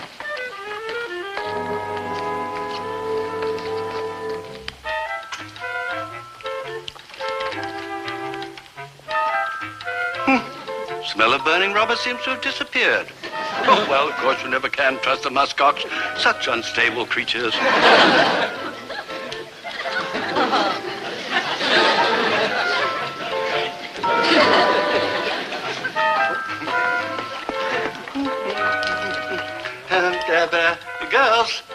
Girls, don't you notice anything? Girls. Girls,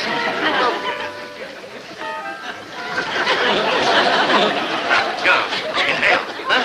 Inhale.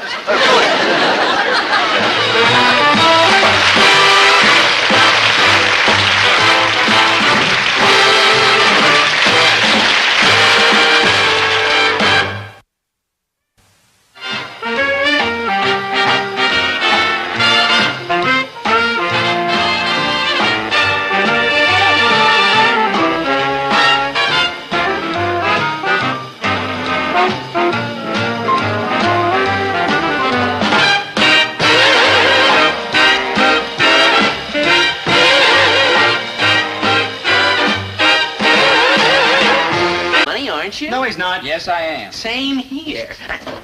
And it's all just sitting there asking to be taken.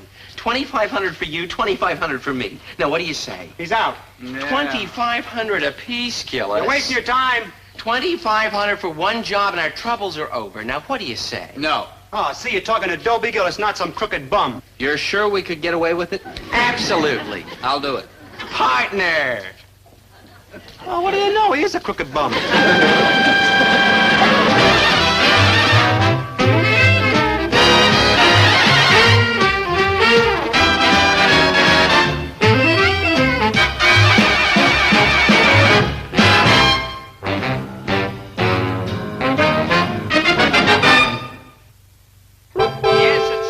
Just saw Dobie Gillis, clean-cut all-American youth turned criminal. But before you judge me, there are some things you ought to know about how I came to such a pass. And after you've heard my story, maybe you'll find it in your heart to say I was not all to blame. As is often the case in a tragedy like this, much of the responsibility for the individual's downfall rests squarely on the shoulders of society itself. High society, Gillis, the highest. Rich people, Gillis, the richest. Of course. That is what makes the Osborne Charity Bazaar the most glittering affair of the season. I know. That is why I'm calling on you and your friend Dregs here. I think that's Krebs, your bazaar ship, Maynard G. Krebs. We're honored and flattered, Mrs. Osborne. Not so fast, Gillis. Guess I have you are not one. Like true or like two? Each year, I invite you peasants from the neighborhood to help with the Osborne Charity Bazaar. I do this so that you may, well, shall we say, contribute. Shall we say work cheap? Oh, silent, you ragamuffin, until I can find some proper work for you. Chatsworth, these two young peasants have contributed their rather limited talents. Will you find them an easy task for this afternoon? Certainly, Mumsy. Hi, how do we do? Hello, Krebs. Hi, Chatsworth. I didn't know you two were interested in charity. Oh, yeah, give me some. I'll take anything you got. Krebs, you have an absolutely smashing wit, and I just thought of a job that you were positively born for. I'll take it. A bullseye, Mumsy. A target like that, who could miss? A face that launched 1,000 pies. Please, the job is yours, Krebs. Oh, no, not until we talk money. Maynard, this is for charity. No, he's right. What do you think is fair, boy? $15, and that's my highest offer. Don't move, boy. I've got a meringue here that has your name right on it. Dobie, over here. I've got a special job for you. Good. I hope it's a little neater than that. Gillis, baby, you're reading my mind. What I've got for you is the neatest. Good. What is it?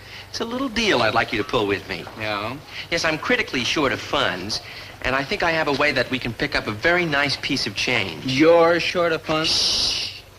Yes, I'm overdrawn on my allowance for the next 273 months. I can handle my creditors, but if Mumsy finds out... Yeah, just answer me one question. Is it honest or dishonest? A little of both. It's dishonest. It's dishonest. Then forget it, Chatsworth. There's more to life than money. What's your language, Gillis, or Mumsy will wash out your mouth with greenbacks?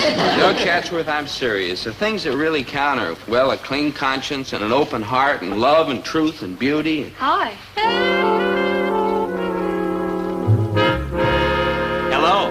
Hello. I'm I'm Chatsworth cousin Pamela Osborne, and I'm selling kisses. I'm Dobie Gillis, and I'll buy a dozen. You're cute. Pamela, are you engaged or married or anything? No, Dobie. Then I'm yours. Come with me, my love. Just a minute, Pamela. I can't right now, Dobie. I have to help get the bazaar ready. But I'll be free later this afternoon. It's a date, then. With all due respect to your normally impeccable tastes, Pamela, I feel there's something I must point out. I'll meet you right here, Dobie. Gillis is a good fellow in his way, but he's hardly from our set. I'll be here. He is, in fact, a peasant. I'll be waiting for you. And a pauper to boot. It'll seem like an eternity, but then I'll spend the rest of time at your side. You see, Pamela, that's exactly my point. When Gillis here uses the word spend, he refers exclusively to time, which is all he's got. Until then, Dobie dear. Until then. For one date with you, he'd have to put himself in hock to somebody for the rest of his life, and... What am I fighting? What a perfectly marvelous idea. Hey, come on, Dob, let's go. We don't want to miss lunch. Miss lunch? Yeah, catch them pies to your mouth is like hungry work. Just a minute, Krebs. You want to talk about it now? Talk about what? You know, my little deal. Chatsworth, I already said no. But it's all changed now. How? Well, you've got a date with my cousin, right? My Pamela, the loveliest girl in the world. Also the most expensive. Well, don't you see, Gillis? You're going to need money, fellow. Big money. Large, important amount. I know, Chatsworth, and I'll get my own from my own legitimate sources. Attaboy, good buddy. Like exactly where, old chap? Like exactly he's going to knock over a filling station, right? Wrong. Like exactly I'm going to my father. Your father, Mr. G? All right, I know he's stingy about little things, but this is the most important afternoon of my life. My whole future's at stake. At a time like this, do you honestly think he'd refuse me like some tightwad cheapskate? Of course I ain't going to refuse you like some tightwad cheapskate, son. Gee, thanks, Dad. No, son, I'm going to refuse you for your own good like a never-loving father should. Dad. Why do you think it's easy for me to turn you down like this? Yep. Maynard, butt out. No, there's nothing I'd like better than to hand you that dough and say, go on out and have a good time, but I can't. I got to save you from yourself. Why, suppose I was to give you that $50 just like that. Try me, try me. No, son. It's the first handout that ruins you. Oh, you gotta watch out for that first step down. It's a doozy. But all so I I give you the $50, and you go out on the town, start living it up with this rich young chick you're trying to impress.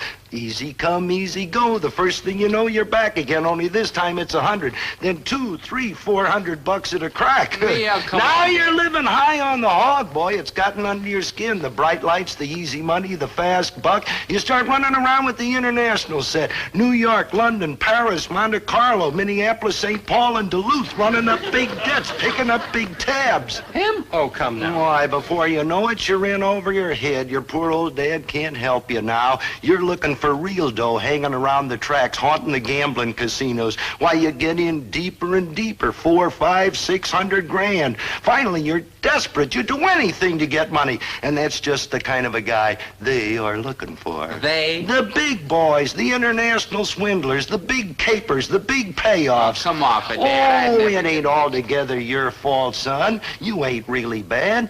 You're just weak. I'll buy that. You want to turn down that evil, ill-gotten loot, but you can't. You need it. You're in too deep. Why, you've sold your soul for a mess of pottage. Hey, what's the going price for a mess of pottage? Once you bargain with the devil, you are in trouble. Oh, you can twist and you can squirm, but you can't get off the hook. Poor Dob, like, wow is he? No, boy, I can't do that to no son of mine just because I didn't have the strength of character to turn him down on the first easy buck. No, sir, son, I can't do it to you, and that's why I ain't going to give you the $50.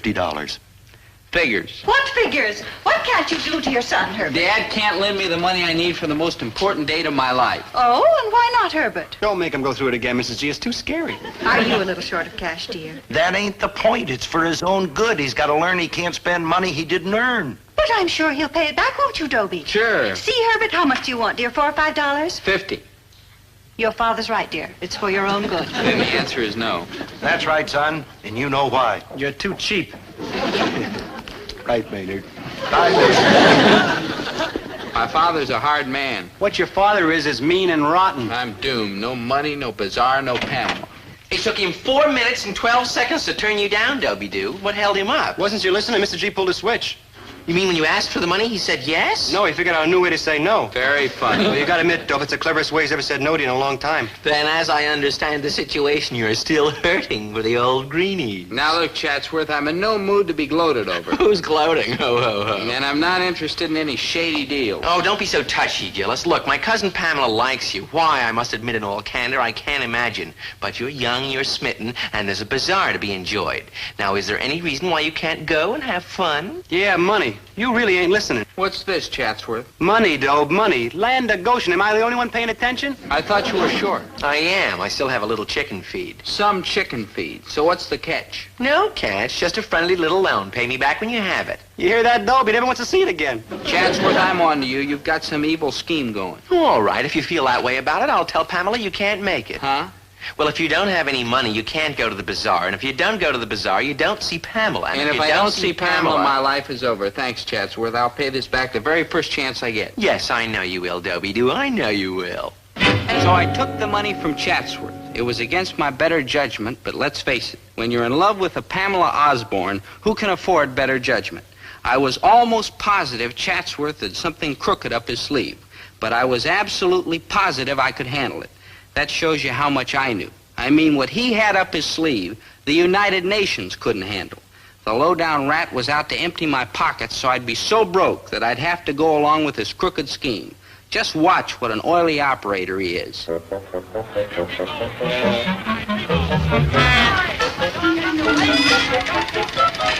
I know, Pamela. Greetings, Dobie-Doo. How many raffle tickets do you want? They're ridiculously inexpensive. I'll take 5. They're $5 each. I'll take none.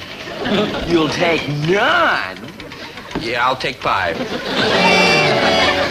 So in 2 minutes, half my money was gone. It became immediately apparent to my lightning brain that if I was going to get through the rest of the afternoon on the remaining $25, I'd have to stay out of Chatsworth's crooked clutches. Right this way, my dear. Going somewhere, Dobie-Doo. Oh, hi, Chatsworth. Pamela and I were going to take a little stroll down by the lake. What? Miss the auction? That was the idea. What? Yeah, I mean, good idea. I love auctions. Good. Let's go. What have I bid for this early American sampler, hand-crocheted by an early American? Chatsworth, get this straight. This date is me and Pamela, just us two. Just us what? 2. 2? The gentleman bids $2. Hey, wait a minute. That's right, I heard him, Mr. Auctioneer. He bids 2. All right, $2. Do I hear $3? The gentleman bids $2. $2. Chatsworth, that monstrosity isn't worth 5 cents. How many cents? 5. $5 bid to the gentleman. Hey, hold, right? He bid 5. I heard him. Everybody heard him, right? Everybody? $5 bid. Do I hear 6? Chatsworth, I'm not going to take any more of this. I've had plenty. You've had what, Gillis, baby? Plenty. $20 bid. Going once for $20? Going twice? But you what, Dobie-Doo? Sold for $20 to the gentleman with the pale green complexion. $5 left. 5 lousy dollars between me and bankruptcy. I had to get Pamela away from that bazaar before Chatsworth slickered me out of that. And I figured out a very clever way to do it. Climb over the fence, whatever for, Dobie Gillis. Exercise, Pamela, my sweet. We can use the exercise. If it's exercise you want, come with me.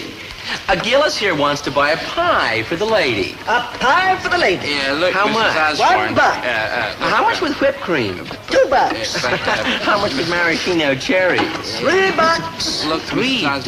How much have you got left, baby? Well, $5. Good. He'll take 2 and owe us $1. Yeah, nothing personal, Maynard, but I might as well get my money's worth. Anytime, Dove. What are friends for? There, wasn't that fun, you free-spending rascal, you? Yeah, fun. Next is the raffle drawing, and I want you to pay close attention, Dobie-Doo. Very close attention as to how it's run. Chatsworth, I've seen hundreds of raffle drawings in my life. Not like this one, Dobie-Doo. Not like this one. Ta-ta, and careful watching. Chatsworth was right. I never had seen a raffle drawing like this one. Nobody had. Because it was this raffle drawing, this innocent little game, that started me on the way to my meeting with the devil. Now follow Chatsworth's advice and watch carefully, and you'll see what I mean. Attention, everyone. Come on, rally round. This is the big raffle drawing. have your ticket stubs ready. We will draw one ticket from the basket. We will wait 30 seconds to see if the winner is present. If not, I'll have another ticket drawn. Dobie, dear, what number do we have? Number 822 through 826. Hey, what if we won? It would be divine. That's the word, divine. Remember, the winner has his choice of the beautiful Super Fiasco 8 Sports Roadster or $5,000, whichever gives him the better tax break. The prize has been donated by Mumsy, who is Mrs. Chatsworth Osborne Sr. Well, thank you for the plug. All right, boy, draw. All right, what is it? Well, what's the number? 547. Have we a winner? Number 547. Oh, dear, and I felt so lucky today. Me too. Well, tomorrow's another day. Pamela. We'll buy a whole bunch of tickets so we're sure to win. Yeah, about tomorrow. Darling, we'll do it all over again. And yeah. the day after, we'll charter a cruiser and take a mad bunch to the island for a picnic. Oh, and don't forget the reservations at the Peabody Roof for our Junior League benefit. Benefits, yeah. Darling, you are such fun. Yes, always. Tell me it'll never stop. Never. Tell me you'll always be this wild and generous and charming. Always. Till tomorrow, then, you crazy, wonderful boy. I don't know about wonderful, but crazy I'll buy. Maynard, if you can't be constructive, just be quiet. Okay, so you totally had a lot of money. Is that so bad? Well, it'll do for now. Why don't you make a clean chest of it? Huh? I mean, go back to the bazaar and tell her you're broke, and then you can point out all the other fine qualities you have. Yeah, sure. I can say that. Yeah, sure. Just tell her Yeah, you're in big trouble. No, I don't know what to do. Maynard, how can I get hold of some money? Why don't you knock over a filling station? Maynard. You got a better plan? No, I might as well admit it. I've come to the end of the line. The situation's hopeless. On the contrary, Gillis, on the contrary. Chatsworth. You could use a little money if I'm not mistaken. In a word, yes. Could you maybe see your way clear to another loan, old buddy? In a word, old buddy, no. However, you've got a crooked deal. Precisely. Don't listen to him. Chatsworth, I can't. Yes, you can, and you will. Look, you have no choice. And it's stunningly simple. Here, what's the number of that raffle ticket? 926. Why? It's your ticket, and it's the winner. The winner? How do you know? Because I am the one who draws the tickets, remember? Well, you saw how it works. Mumsy holds out the basket, I pick a number and tell her what it is. And no matter what number you draw, you say it's 926. Right. Brilliant, no? Crooked, yes. Oh, don't be such a sober sides, Gillis. We split the $5,000 prize and everybody's happy. After all, it's only Osborne money. What difference does it make if it goes to the only legitimate pauper at the bazaar? Don't do it, Dobe. I got a feeling there's a catch in it. A catch? What catch? It was a booby trap. This was the kind of problem that could turn a strong man into a quivering wreck. On the one hand was the tempter, with an intelligent, reasonable, sensible argument. They'll never catch us. On the other hand was the stern voice of conscience. You gotta watch that first step down, son. It's a doozy. What am I talking about, a problem? Dad made so much sense that the answer was obvious. Nothing could stop me from walking the straight, narrow, honest path. Not even Pamela's blue eyes and golden hair and soft skin and lovely face, and I just thought of something that's going to stop me from walking the straight, narrow, and honest path. You're a good boy, Gillis. You're a crooked bum, Gillis. Maynard, please. Oh, now cheer up, Dobie-Doo. It's not the end of the world. We'll just make this one big strike and never again. One strike and never again. Now, don't lose that ticket. And here, this is every last cent I have for your expenses. Yeah, for lawyers and bail. A funny thing happened to me on my way to perdition. Once I'd sold out, once I'd committed myself to this dastardly plot, I found I could go about my business with an icy detachment. I was absolutely nerveless, calm, calculating, cool as a cucumber. Relax, Gillis, baby. Relax. Get a grip on yourself. It's almost raffle time. You will be alert, won't you? I'm alert. Yes, I knew you would be. Well, good luck. Not that you'll need it. Dobie, dear, you and Cousin Chatsworth are thick as thieves, aren't you? Thieves? Who's... Oh, yes. We're pretty close friends, yes. Odd. You're such different types. I mean, you're so honest and clean living. The type who would never sell his soul for a mess of pottage. Now, wait a minute. Oh, well, I'm only human. I've got my weaknesses. Perhaps. But giving up everything for easy money isn't one of them. But then a fine, decent boy like you wouldn't know about such things. Want to bet? I mean, it's positively terrifying how desperate for the almighty dollar some people get. How low they can sink. The horrible and evil things they do. By the way they act, you'd think that the devil himself was tempting them. This crummy, broken-down dump is where you were brought up? Gadzooks. Gadzooks, indeed. The result of 35 years of honest, back-breaking toil by my honest, back-breaking parents. Mom, Dad, come down here. They haven't seen me in years, not since I ran off with the money in the cookie jar. This will be a delightful surprise for them. Did you want something, sir? It's me, Dobie, your rich, successful, international playboy son. Why, so it is. You did very well with that money that you filched from the cookie jar, didn't you, dear? Of course. That's why I can afford these lavish, expensive gifts. But there was only $3.27 in that cookie jar. That was only the beginning. From there, I moved up to stealing from widows and orphans. I had them sleeping in the streets. It was a sight to behold. That's how you make your money, huh? Doesn't everybody? Young lady, do you approve of this? I require money, money, money. It's not my concern how he gets it. Dobie, give me a $100 bill. I want to polish my jewelry.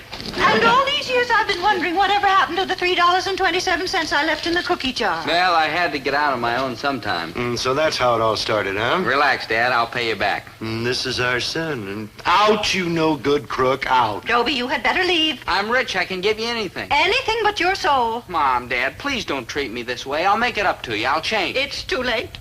Take your ill-got plunder and go. Wait, it's not too late. I see the light.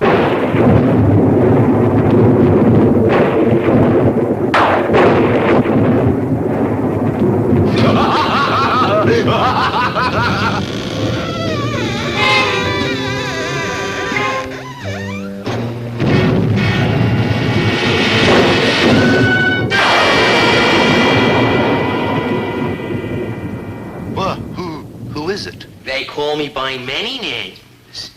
Let us just say, an old friend. I'm sorry, young man, but the store is closed, so if you kindly... This won't take long. I have an appointment with my friend here. Chatsworth, no, go away. Leave me alone. Oh, come now, Gillis, baby. Surely you haven't forgotten what day this is. Chatsworth, please. It's the anniversary of the bazaar. Remember? No. It's the anniversary of the day we made our little deal. And it's time for you to settle up. We're down. Can I see you in the office? No, Gillis, the time is now. You got what you wanted. All the money in the world. Now you pay. Mom, Dad, make him stop. Oh, come on, Gillis. Pay. I made one little mistake, one little deal. Gillis. I'll get back the money. I'll do anything. Do you hear anything? You should have thought of that before you took your first step down. No. Dad, help.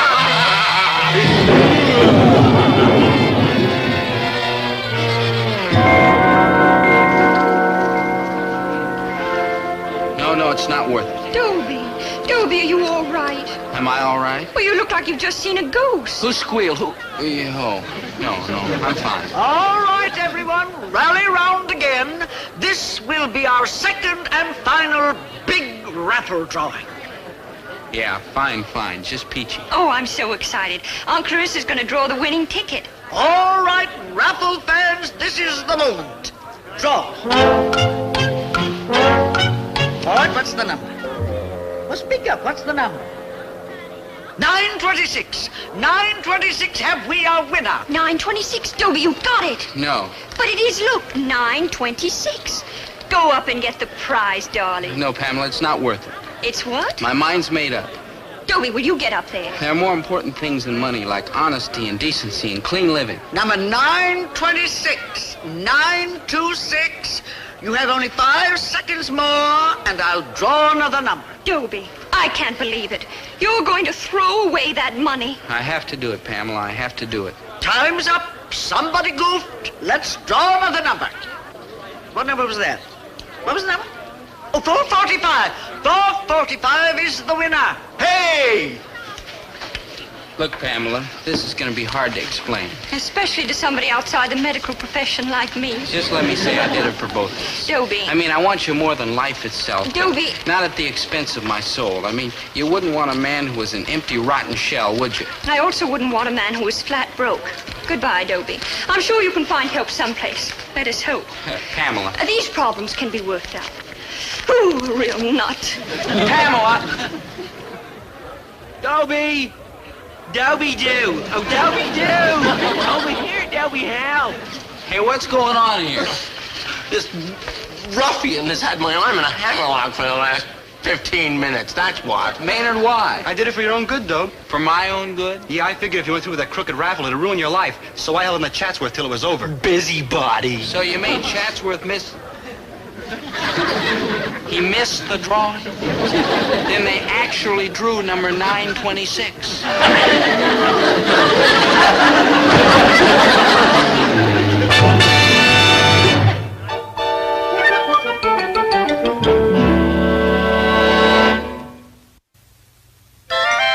Maynard, I owe you an apology. Me, Dobe? How come? I'm ashamed of the rotten, low-down trick Chatsworth and I were planning to pull. I don't feel bad, Dobe. But I do. You can't help it if you're rotten and low down. You saved Chatsworth and me from a mistake that could have ruined our lives, and I don't know how I'll ever repay you. You don't? I do, good buddy. You do? Sure.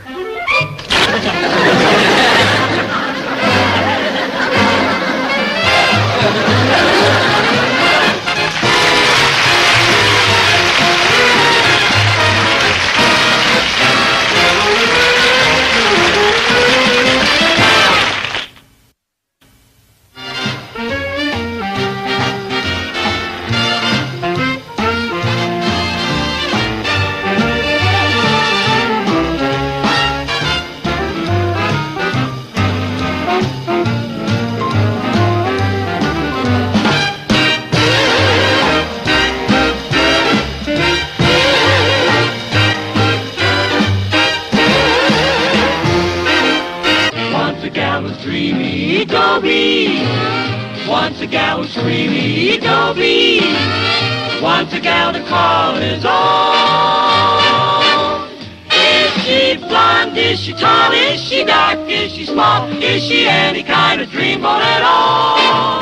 No matter, he's hers and hers alone. Dobie. Dobie.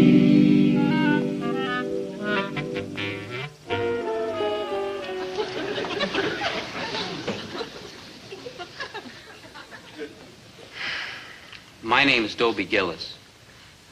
This is where I come to think when things bug me, which is like every day. What bugs me is this. I like girls. What am I saying? I love girls. Love them. Beautiful, gorgeous, soft, round, creamy girls. Now, I'm not a wolf, mind you. No, you see, a wolf wants lots of girls. But me, well, I just want one. One beautiful, gorgeous, soft, round, creamy girl for my very own. That's all I want. One lousy girl. But I'll tell you a sad, hard fact. I'm never going to get a girl. Never. Why? Because to get a girl, you need money. And standing between me and money is a powerful obstacle. A powerful obstacle. Dobie? Yes, Dad? What are you doing? Oh, just taking a little money. Oh, just put it back before I send you to the hospital. Now, look here, Dad. I have to go to the movies tonight. You have to. Yes, I have to. I mean, this isn't just for kicks. This is an investment. What do you mean, dear? Well, it's jackpot night at the Bijou. Every Wednesday, they give away $100. Boy, do I need it. I can't get any money around here. Oh, yes, you can. There's a new little thing called work. W-O-R-K. You put on one of these things. Herbert, what are you saying? Oh, I forgot. I'm sorry. Forgive me. You want the boy to grow up ignorant? Like me, you mean? Oh, no. I don't think you're ignorant, Dad. Oh, thank you. In fact, I think you're intelligent. Thank you.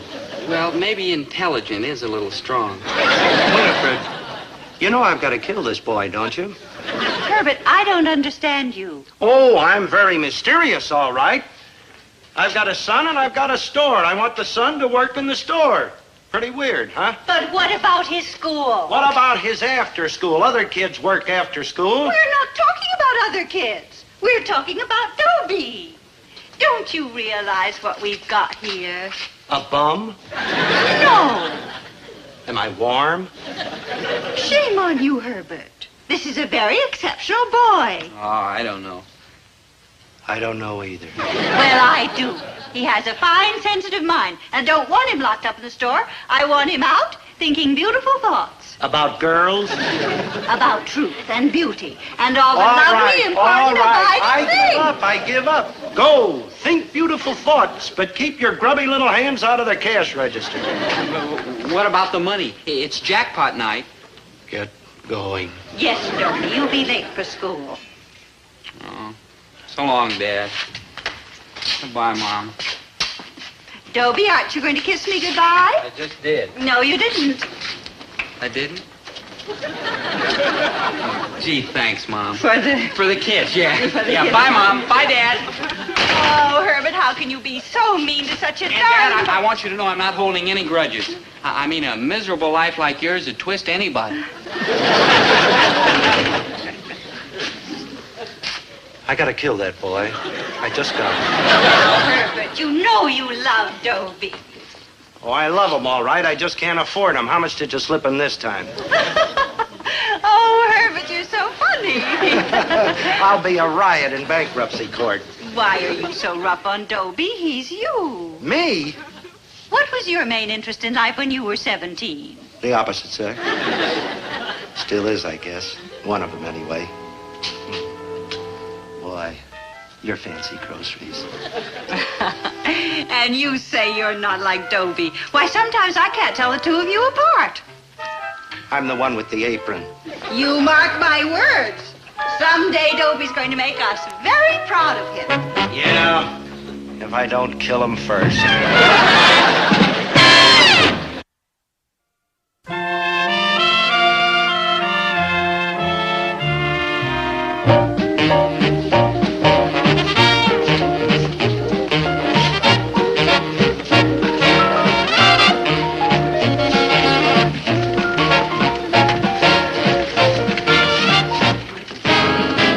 Hi, Maynard. Hey, Big Daddy. How you doing? Oh, I'm like beat, man. Hey, Maynard. Maynard, what's that on your chin? Can't you tell, man? It's like a beard. Yeah, it is kind of like a beard. Hey, what are you doing tonight, man? Oh, I'm going to the movies. It's jackpot night. Who's in it? It's jackpot night. If they draw your number, you win $100. Boy, do I need the money. Oh, your father's still being, like, difficult? Oh, boy. Say, what's your father like, Maynard? Oh, he's like a father. What are you gonna do? We're the beat generation. Good morning, gentlemen. Oh, hi, Bart. How are you, Pops? How do you think I am? Broke. Either you cats got any money? Thanks a lot. Hey, Maynard, you were loaded with loot the other day. Yeah. Know what I bought? It wasn't clothes, that's for sure. Oh, who needs clothes? You do. Look at yourself, Maynard. You're a one-man slum. Details. Look, ain't it a gasser? It's great if you like hearing aids. What is it? It's like a radio. A personal portable, they call it. You plug this thing in your ear, and you're the only one who can hear it. I can listen to jazz all through the class, and then no one knows. And what if the teacher sees you? What's the difference, man? He'll never figure this one out. Oh, I hear. Oh, boody-doop-doop.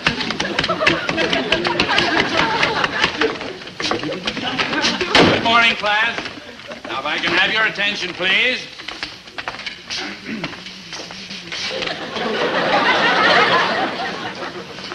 I hate to be a party pooper, but I'm afraid I'll have to start the class now. You know, the Board of Education rather expects that.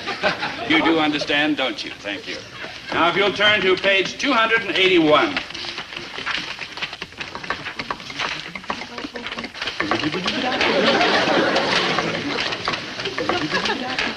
Hey, Maynard.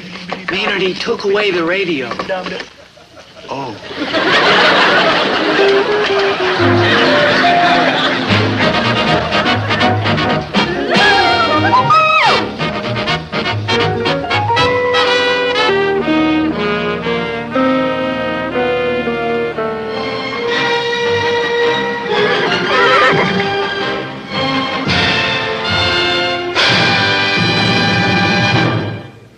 Ladies and gentlemen, the jackpot drawing will begin in 30 seconds. Hey, Yeah? Hello. What's your name? Athalia Manager, I want to ask you something. I'm Dobie Gillis. I think I love you. Blackie or what? Failure Manager. Why, that's not a name. It's a poem. It's a song. Getting out of Oh, no, here. no, stay, please. You wanted something. What is it? Well, it was a business proposition, but, well, frankly, you don't look like anybody I'd care to do business with. Oh, no, I'm really a very reliable fella. What's the deal? Well, have you got a jackpot number? Yeah. Oh, 777. Mine's 401. You want to go partners? With you, more than anything in the world. Jackpot partners. Now, if I win, I'd give you half, and if you win, you give me half. Is that a deal? Of course, my darling. Of course, my great tawny animal. I think I better find somebody else. Oh, no! Throw you, will you? Okay. Now, they're going to have the drawing. Okay. Failure. Failure, I want you to know that no matter what happens here tonight, it's my passionate wish that this partnership should continue forever and ever. Failure, let me put it to you simply. I'm yours. Where are you kooky? Good evening, ladies and gentlemen, and welcome to the Bijou Theater. And here we are all ready for another big jackpot. Now, have you all got your jackpot numbers? All right, folks, here we go. Now, I'm going to ask someone in the front row here to draw a number. Then I'm going to wait 30 seconds to see if the lucky winner appears. And if he does not, I'll have another number drawn. All right, here we go. Sir, would you mind drawing a number, please? Sir? Number. Out of the basket, please, if you would. Oh, cool, Dad. And, what is it? 322. 322! Is number 322 in the house? Here I am, right here, coming right up. Rats. Well, we still have each other. That lot of good that does. Oh, now, just a minute. Now, Hey, wait, answer me one question. Have you got any money? No. So long, chum. Failure!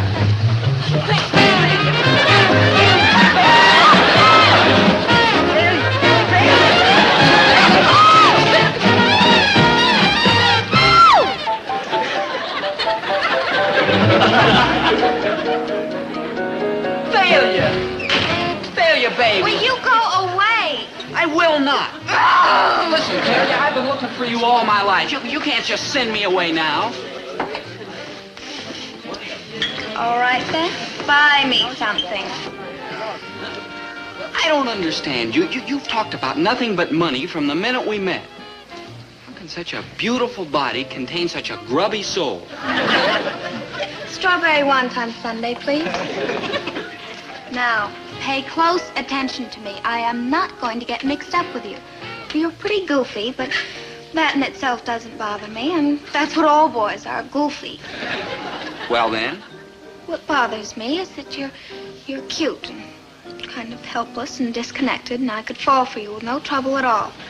Failure, baby. Now, wait a minute. Wait, what if I did fall in love with you? Then where would I be? On cloud number 7 with me. In a pig's eye, I'd be in lunch wagons and juke joints. That's where I'd be. Was that bad?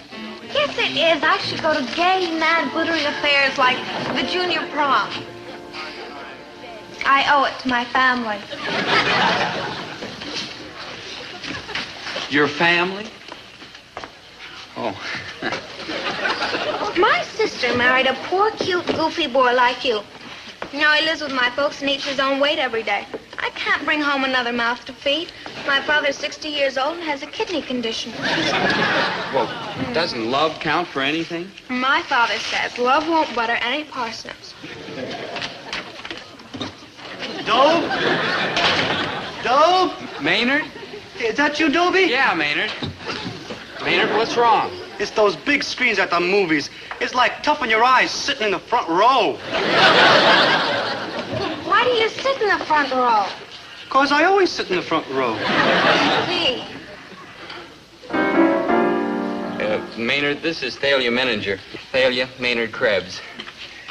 She's like pretty. She's like beautiful. She your girl? Yeah. Oh, well, you two work it out.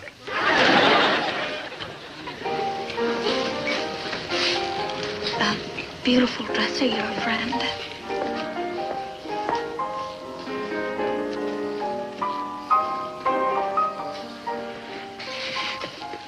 Do you really want to go to this junior prom? Oh, I certainly do. All right. It's a date. Whoa, Buster, those tickets are $5 a couple. Where are you going to get $5? I'll get it. And how about a corsage? Well, I never wear them. Me, Doe. Oh. Orchids.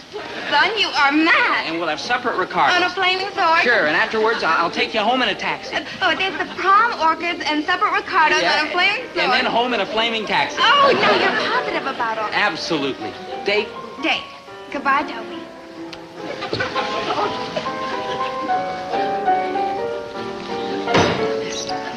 Maynard, you are looking at a happy man. Where are you going to get the money? Maynard, you are looking at a miserable man.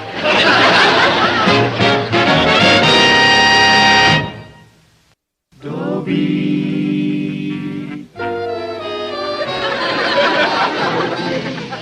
Orchids, taxis, flaming swords.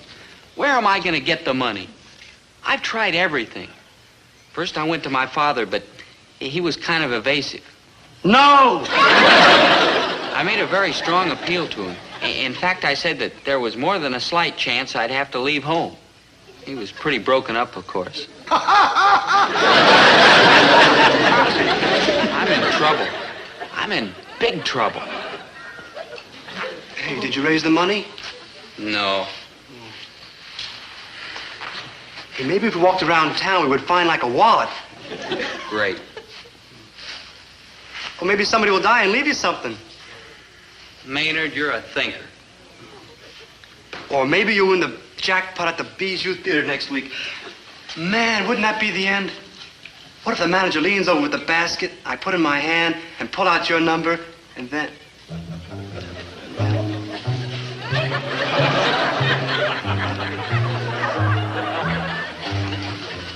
Maynard, are you thinking what I think you're thinking? I don't know. What do you think I'm thinking? I'm thinking you're thinking that no matter what number you pull out of that basket, you're going to tell the manager it's my number. 777. Yeah. And then I throw your number back in the basket so the manager never, sees it. Yeah. And I come up and get the $100. Yeah, and after the show, we get together. And split the money. Half for you, half for me. Yeah. How much is that a piece? $50, Maynard. $50? Man, think of the records I could get for $50. Peggy Lee, Stan Kenton, Maynard Brubeck. Maynard, we can't do it. How come? It's crooked, that's how come. Yeah. I'd sure like some new records. Boop-beep, boop-beep. You talk about records. Look, I'm talking about life itself. If I don't get money, I lose Thalia. Without Thalia, what's life? Dobie, let's do it. No. Think we could get away with it? Oh, man. After all, we ain't gonna make a career out of this. One caper, then back to the straight and narrow. That's right. That's right. That's right. One caper, just one, that's all. And never again. Oh, never again? Never again. No, never.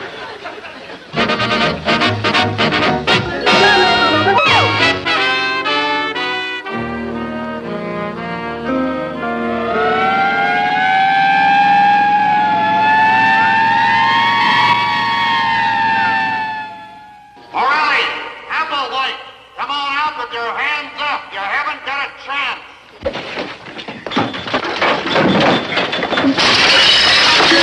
Come and get it, Chopper!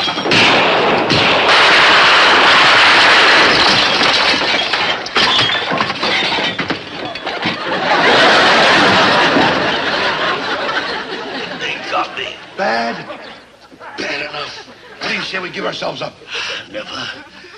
I'd rather get it here than in the electric chair. Yeah, I guess you're right. Funny. What? We should end up like this. Yeah. We're just a couple of clean-cut kids. Typical American boys. Yeah. And we decided to pull just one caper. And then we were going back to the straight and narrow. The old story. Yeah. Yeah.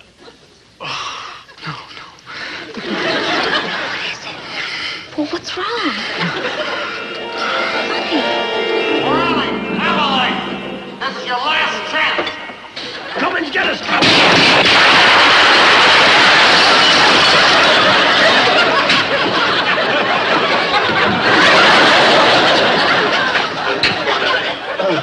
Well, I guess this is it, huh?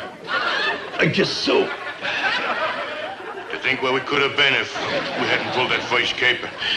My mother always wanted me to be a doctor. And my father wanted me to work in his grocery store. You could have a nice little grocery store today. And you could have had a nice little hospital. Yeah, and instead, here we are, like bleeding to death. All because we pulled one little caper. Funny. Take that, you loathsome criminal types.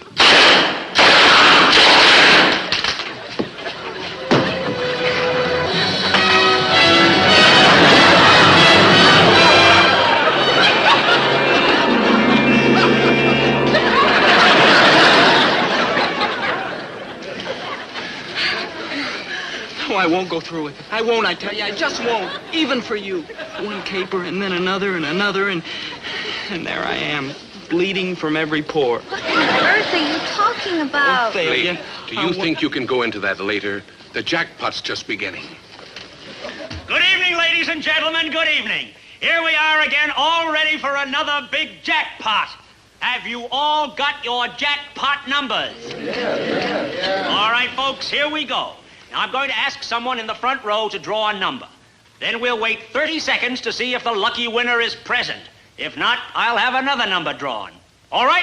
Here we go. Now, I'm going to ask this young man in the front row here to draw a number. What's that? Number 777. Dobie, that's you. Yes, it is. I distinctly remember. Yeah, Dobie, have you lost your mind? This is number 777. Now go up and get that money. Oh, no, failure. No, there are more important things in the prom. There's honor and decency and morality and a good, clean life. Number 777. You have exactly 5 seconds to come up and claim your jackpot, or I'll have to draw another number. Oh! The time is up. I'm sorry. You poor fool. Yes, my darling. Poor but honest. Dobie, you're sick. You need attention. Well, let's draw another number. Young man, would you do us the honor again? What's that?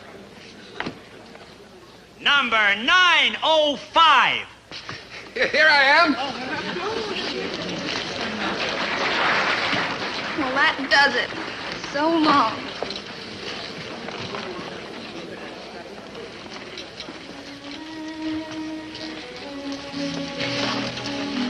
Dobie, I want you to know there's no hard feelings.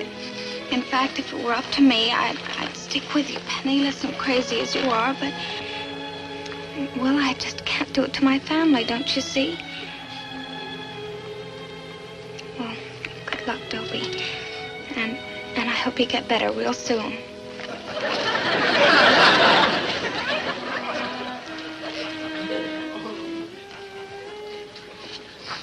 Wait, where's Dobie?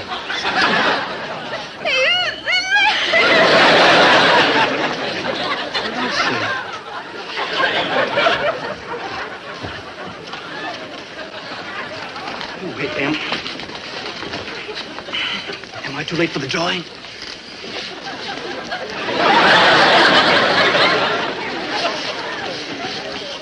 You mean you just got here? You weren't in the theater? Yeah, I was like detained. As a matter of fact, I was in jail. I was picked up on vagrancy. I think it's these clothes. And it wasn't you who drew the number they called. Yeah, isn't that the end? I've been wearing these clothes for months, and tonight of all nights, I have to get, like, picked up. Oh, cheer up, Big Daddy. I mean, you're going to find a girl and going to get some loot, and that old bluebird of happiness is going to, like, fly again. Oh, and Maynard. Listen, Dobie. Maynard. Yeah, good buddy? Like, shut up.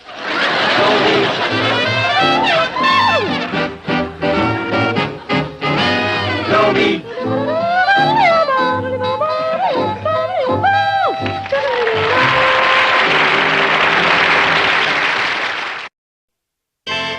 Dobie, I just had a good thought. What? You don't need that jackpot money. Why not? Because you don't need girls. Why not? Because you got me, good buddy. I appreciate that, Maynard, but it's not the same. Not quite the same.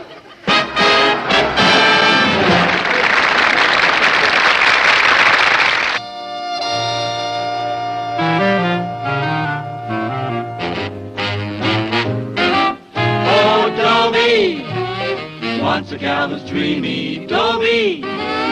Once a gal was creamy, Dobie. Once a gal to call his own.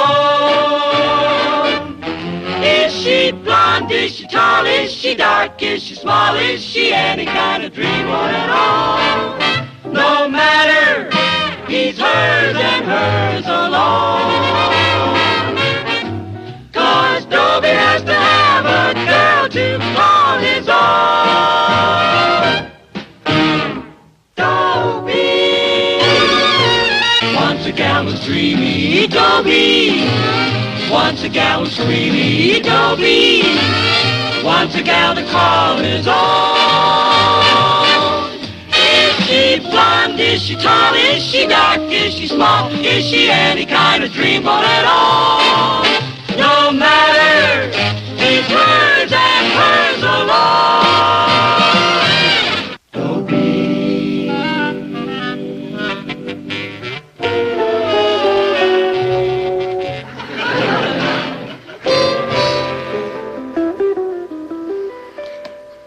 My name's Dobie Gillis, and I'm in love with a girl named Thalia Menninger. A beautiful girl, a fine girl. The only trouble is she likes money. Now, she's not a gold digger, mind you. No, she's just kind of greedy, grasping, avaricious, mean, selfish, miserly. Fine girl, you understand. Wonderful girl. Well, unfortunately, I haven't got money. What I've got is love. Boy, have I got love. I got love I haven't even used yet. Do you think Thalia's impressed? No.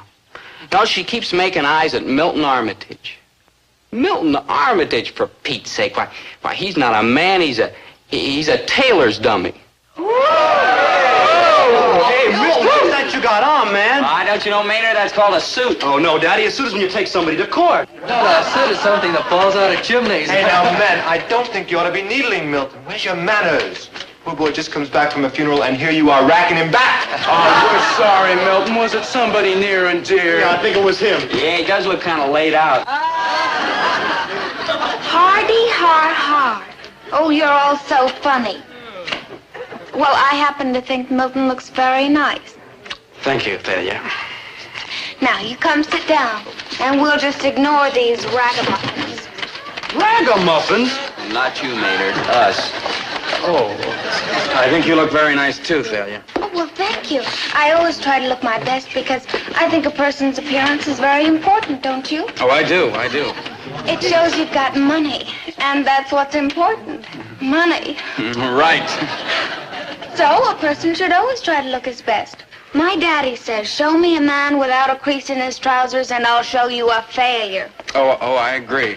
You know, I have pants hangers for my pants. Oh, isn't that nice? And coat hangers for my coats. Oh, I'm so glad. Not the wire hangers, but the big wooden type that are shaped to fit a person's own shoulders. What a splendid idea. And I have a tie rack for my ties. Oh, really? And shoe trees for my shoes. Oh, how divine. Made in England. The shoes? Oh, the shoes, of course, but the trees, too. I mean, you'd hardly put American trees into English shoes. You know, I always hang my clothes 6 inches apart so that the materials don't rub together. You know, many a wardrobe has been ruined by materials rubbing together. How many suits would you say you had? Oh, well, I'd have to check. I mean, I really couldn't say offhand. Hey! All I can tell you is that my closet is 16 feet long. Oh, Guy! Say, would you like to come over after school and take a look at my suits? Oh, could I? Oh, now, just a minute. You and I had a date after school. Did we? You're darn right we did. I don't remember you asking me. Well, let me refresh in your memory. Didn't I come up to you this morning and ask you to go to the ice cream parlor after school? Yes, I believe you did. And what did I say? You said yes. Try again, Dobie. Well, you intimated What that... were my exact words? No. Correct. You'll excuse us. Now, look here, Thalia. Dob, I don't believe that Thalia wishes to speak to you anymore. How would you like to get knocked right on your fancy pants? Take it easy, Dob. He'll kill you. That's right, Dob. I'll kill you. That's right, you'll kill me. I may take a swipe at you myself. Good morning, Mr. Comfort. Good morning. May I begin class now? Oh, yes, sir. Sorry. Thank you. Please turn to page 473. Whatever happened to corporal punishment? Teaching was a fine profession in those days. The birch rod, reading and writing and arithmetic taught to the tune of a hickory stick. What do we got now? Psychologist. Eesh. Oh, well. You ready, my young barbarians? Let's begin. Kubla Khan by Samuel Taylor Coleridge. In Xanadu did Kubla Khan the stately pleasure dome decree.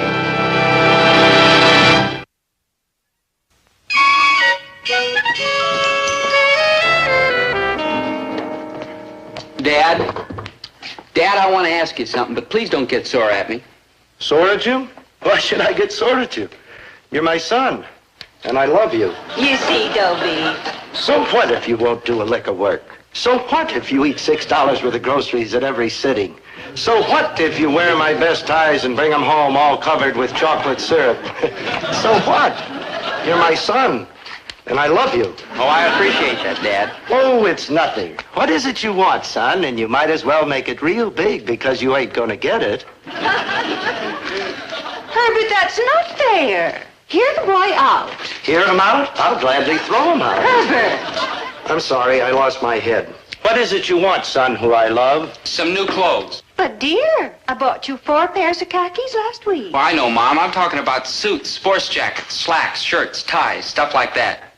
What, no tuxedos? No tailcoats? No jodhpurs, son, who I love? You won't give me the money, huh? There now is good thinking. Well, Mom, I guess it's just like you said. He's stingy. I think you better run along now, dear. I don't want to run along. I want to stay right here and discuss this thing. Fine. Let's discuss. And while we're discussing, let's unpack that load of canned goods in the back room, huh? You're right, Mom. I think I better run along now. So you told him I was stingy? He'd have found it out sooner or later. I gotta kill that boy. I just got him. Now, Herbert. Honest, Winnie, doesn't he worry you? Certainly not. What's there to worry about? He's clean, he's decent, he's polite, he's intelligent, he's... Lazy? No, not lazy. Well, what do you call it? I call it 17. Look back, Herbert. When you were 17, did you work in your father's store? You're darn right I did. Sure, after he tied you to the counter. He did not tie me to the counter? He chained me. Honestly, dear, why don't you just sit down and have a good talk with Dobie? Who'll interpret? Don't you understand that boy yet? Oh, I understand him just fine. He wants money, clothes, girls, a car. He don't want work. What's hard to understand? But you don't realize how hard it is to be a 17-year-old. I know something that's even harder. What? To be the father of a 17-year-old. Come on, let's go to work. I wonder if that thing's still around here. What? The chain my father tied me to the counter with.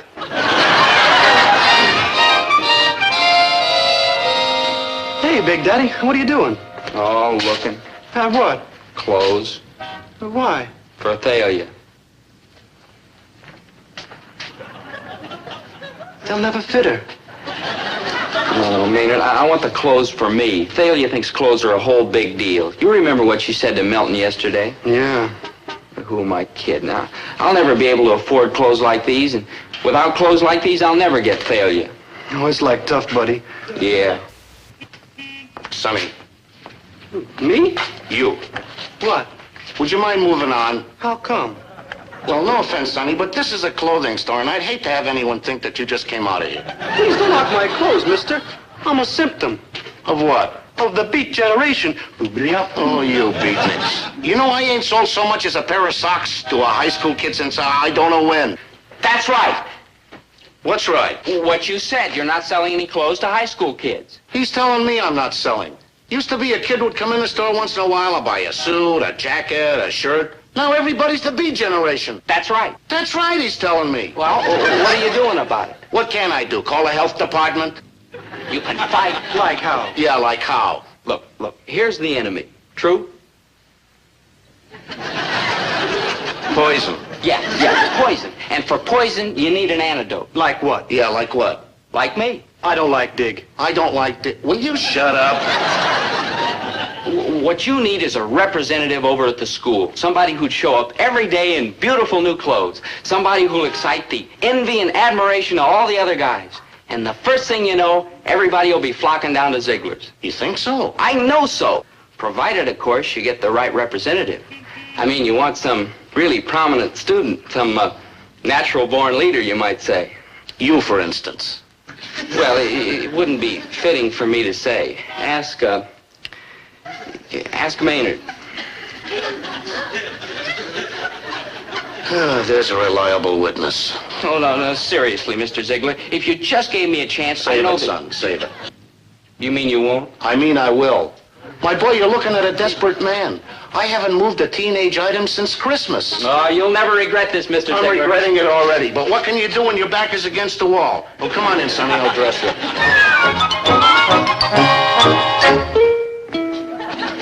Please, Sonny, not you. Yeah, Maynard, you get over to the school and find Thalia. And here's what I want you to tell her.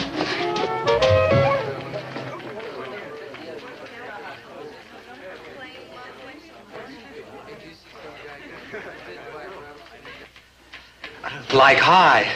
Hi. Don't you think a well-dressed man is like the greatest? Who'd you have in mind? Oh, like nobody. I mean just a well-dressed man like in general. Yes. Yes, what? Yes, I think a well-dressed man is like the greatest. Yeah, I mean a man's personal appearance is like important. Don't you think so? Oh, I think so. I mean, if I was a girl, I'd really flip for a well-dressed man. Wouldn't you? I certainly would. Good morning, Milton. Good morning, Mouse. Oh, what a beautiful suit. Thank you. It's mohair from real goats. Oh, thank you. It's a fair suit. Fair. I'd like to see a better one around here. So would I. So look. Good morning, chaps. Hey, that's like a great suit, Dobie. This old thing, this old lightweight, all-weather, all-purpose cashmere. Yeah, that ain't made out of any old goat hair, I bet you. Dobie, it's beautiful. May I feel it? If you like. Oh, Oh, Dobie. It's just a little old, lightweight, all-weather, all-purpose, wrinkle-resistant cashmere. Well, if I was like a girl, I'd show to be seen around town with a guy who looked like Dobie. Oh, me too. Hey, you want to meet at the ice cream parlor after school today? Oh, I don't know. Dutch treat? Oh, I don't know. Oh, bye. Oh, very well. But Thalia, you promised me. Oh, some other time, Milty. Hey, maybe you and I can do something together, Big Daddy.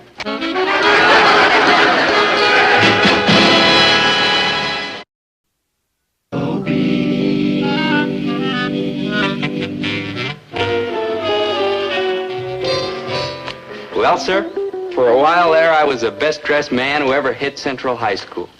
I mean, every day another new outfit. What I'd do is stop at Mr. Ziegler's clothing store every morning on the way to school, and he'd deck me out in brand new clothes. Man, they were the end. Of course, I'd have to bring them back every day after school, but they really made an impression, especially on Thalia. Man, I thought she'd lose her ever-loving mind.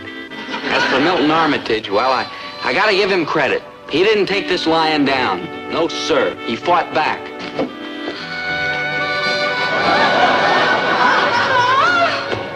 Every time I came in with a new outfit, by George, he did me one better.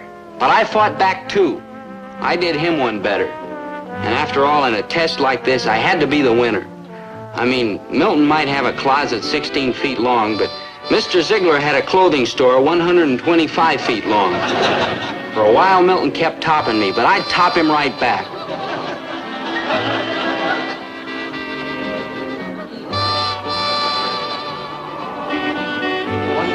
Great suit.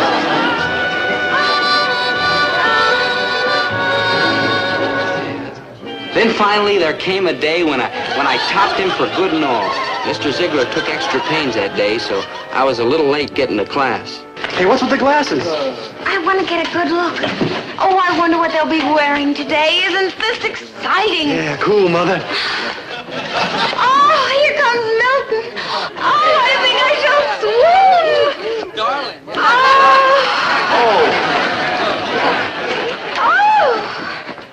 Oh, Milton, these are the utmost. I mean, they're the living, breathing end. You're right, Thalia. It is the end. This is as far as I go.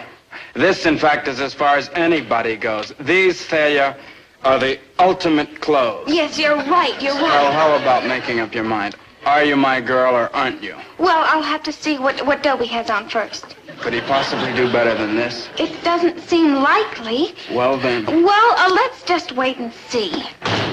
Morning, class. Morning. Where's the other fop? Not here yet? What a pity. I'll have to begin without him. Please turn to page 476. Kubla Khan by Samuel Taylor Coleridge, last stanza. You know, Samuel Taylor Coleridge, who wrote this poem, was a kind of an interesting old guy. He had hallucinations. That is, he saw things which didn't exist.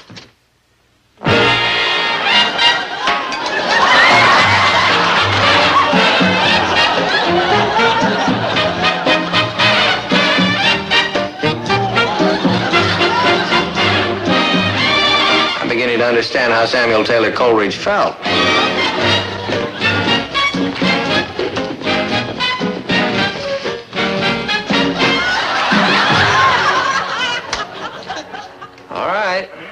Kubla Khan, last stanza. Could I revive within me her symphony and song, to such a deep delight 'twould win me that with music loud and long I would build that dome in air, that sunny dome, those caves of ice, and all who heard should see them there, and all should cry, beware, beware. Thalia, darling. Will you stop reading other people's mail? For he on honeydew hath fed. Milk, paradise. Milton, please, calm Well, yourself. you've just got to, Mr. Ziegler. You got to. Got to what? You know the jacket that Dobie Gillis had on yesterday? Yeah. Well, you've got to sell me a better one. My boy, there's no such thing. This is as good as jackets get. Well, have you got one like it? Of course, my boy, of course. Here we are. This is a beautiful jacket. Now, you try this on. It's gonna be a little snug, isn't it? Oh, so what's the problem? We'll let the seams out a little here and here and there. It'll fit you like a dream. Don't worry. Gee, I don't know. It's, What's this? Oh, I don't know. A tag from the manufacturer, maybe. No, that's a note from failure manager to Dobie Gillis. How did it get in this pocket? Isn't that funny? Well, Milton, I'll call the tailor and we'll start Haven't measuring I up seen the this jacket on Dobie Gillis? And this one? And this one? Yeah, and this one. And this one. It's possible, Milton. He's a very good customer, you know. Customer? My eye, he's a shill. Oh, no, Milton. He's more like an advertising representative. Now I've got him. Oh, look, Milton, you're not going to get me in any trouble, are you? Not you, Mr. Ziegler, not you. So, he never owned a single one of those suits. Not one. He was just kind of a walking billboard for Ziegler. Now, how do you like that? I like it. I like it very much. Okay, you don't seem to understand. He didn't own those suits. I own mine. Yes, I know, Milton, and I think it's very nice. I mean, there's nothing as important in a man as money, is there? Well, I'm loaded. Well, yes. And that's why I've been so interested in you. Because if there's one thing I intend to have, it's a rich husband. But it's not for myself, you understand. My father is 60 years old and has a kidney condition. And my mother isn't getting any younger, either. Also, I've got a sister who's married to a loafer, and my brother, he shows every sign of turning into a public charge. So it's up to me, you see. I've got an obligation to my family. And when you're as beautiful and intelligent as I am... Oh, you are. Now, please don't interrupt when I'm talking. Sorry. I say, when you're as beautiful and intelligent as I am, it's selfish just to think about what I want. I've got to think about my family. I'm their only hope. It's for their sake that I've got to find a rich husband. Well, like I said, I'm loaded. But the man I want doesn't necessarily have to be rich right now. I mean, if he's rich right now and doesn't show much initiative, there's a good chance he'll be poor by the time I'm ready to marry him. But, on the other hand, if he's poor right now and shows lots of initiative, well, then there's a good chance that he'll be rich by the time I'm ready to marry him. And that's when I want him rich. When I'm ready to marry him. Bye-bye, Milton. Well, here I am. Dapper Dobie, right on I know time. all about your deal with Mr. Ziegler. So it's all over, huh? Oh, don't be silly. I think it's just marvelous the way you thought up this whole thing. I mean, it shows real initiative. And that's what counts, initiative. Well. Now, how much is Mr. Ziegler paying you? Paying me? Yes, how much money is he giving you? Oh, no, you don't understand, Thalia. I don't get money. He just lets me wear the clothes for nothing. Well, I certainly don't understand. You're advertising his clothes, aren't you? Well, yeah, And advertising costs money. Now, if he bought ads in a newspaper or on television, he'd have to pay, wouldn't he?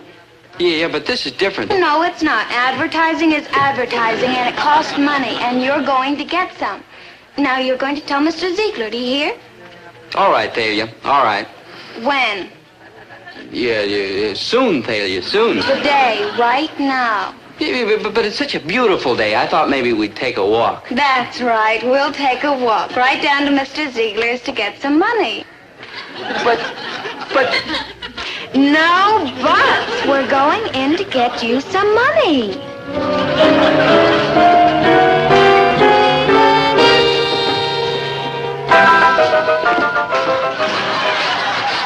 Thanks a lot. It's your own fault. Why weren't you more forceful? Because I'm not forceful, that's why. That's right. You're not forceful, and you're not rich. All you've got is initiative. And I'm afraid that's not enough for me, Dobie.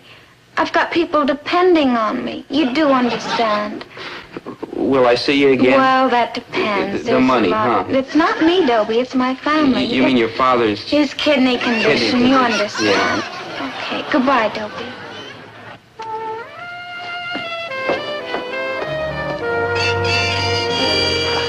You blew the job with Ziegler, huh? Yeah. Good. Good. Is that what you said, good? Sure, man. Now you don't have to wear all those clothes anymore. What was the matter with him? Well, Dobie, you're my buddy, and I didn't want to say anything. But to tell you the truth, you were looking pretty crummy. In all those beautiful clothes? Dobie, you don't understand. Clothes are no good. They're like a prison. Yeah, I see. I mean, they squeeze you, hem you in. A guy ought to be like free. Now, you take animals. Name me one animal who wears clothes. Name me one animal who listens to Dizzy Gillespie. I never thought about that. Think about it. Where you going? No, I don't know. Thalia? No, that's over. Well, cheer up, good buddy. You always got me. It's a great comfort, Maynard, but it's not the same. Not quite the same.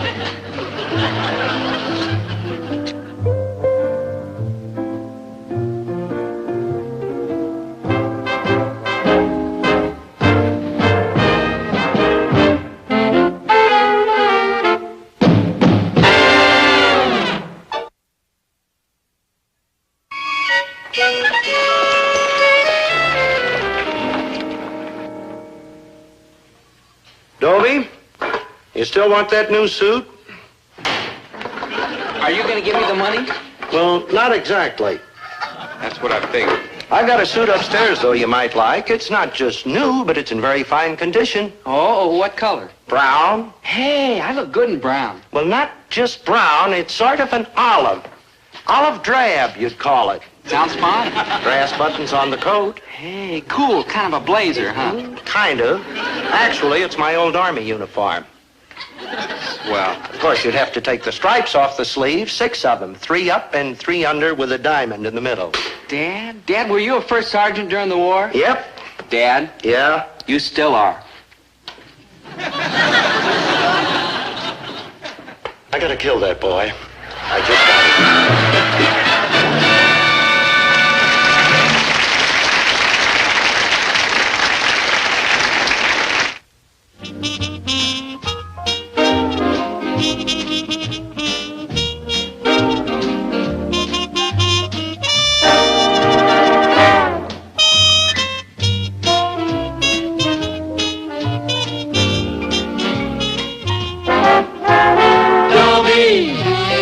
Once a gal was dreamy, Dobie.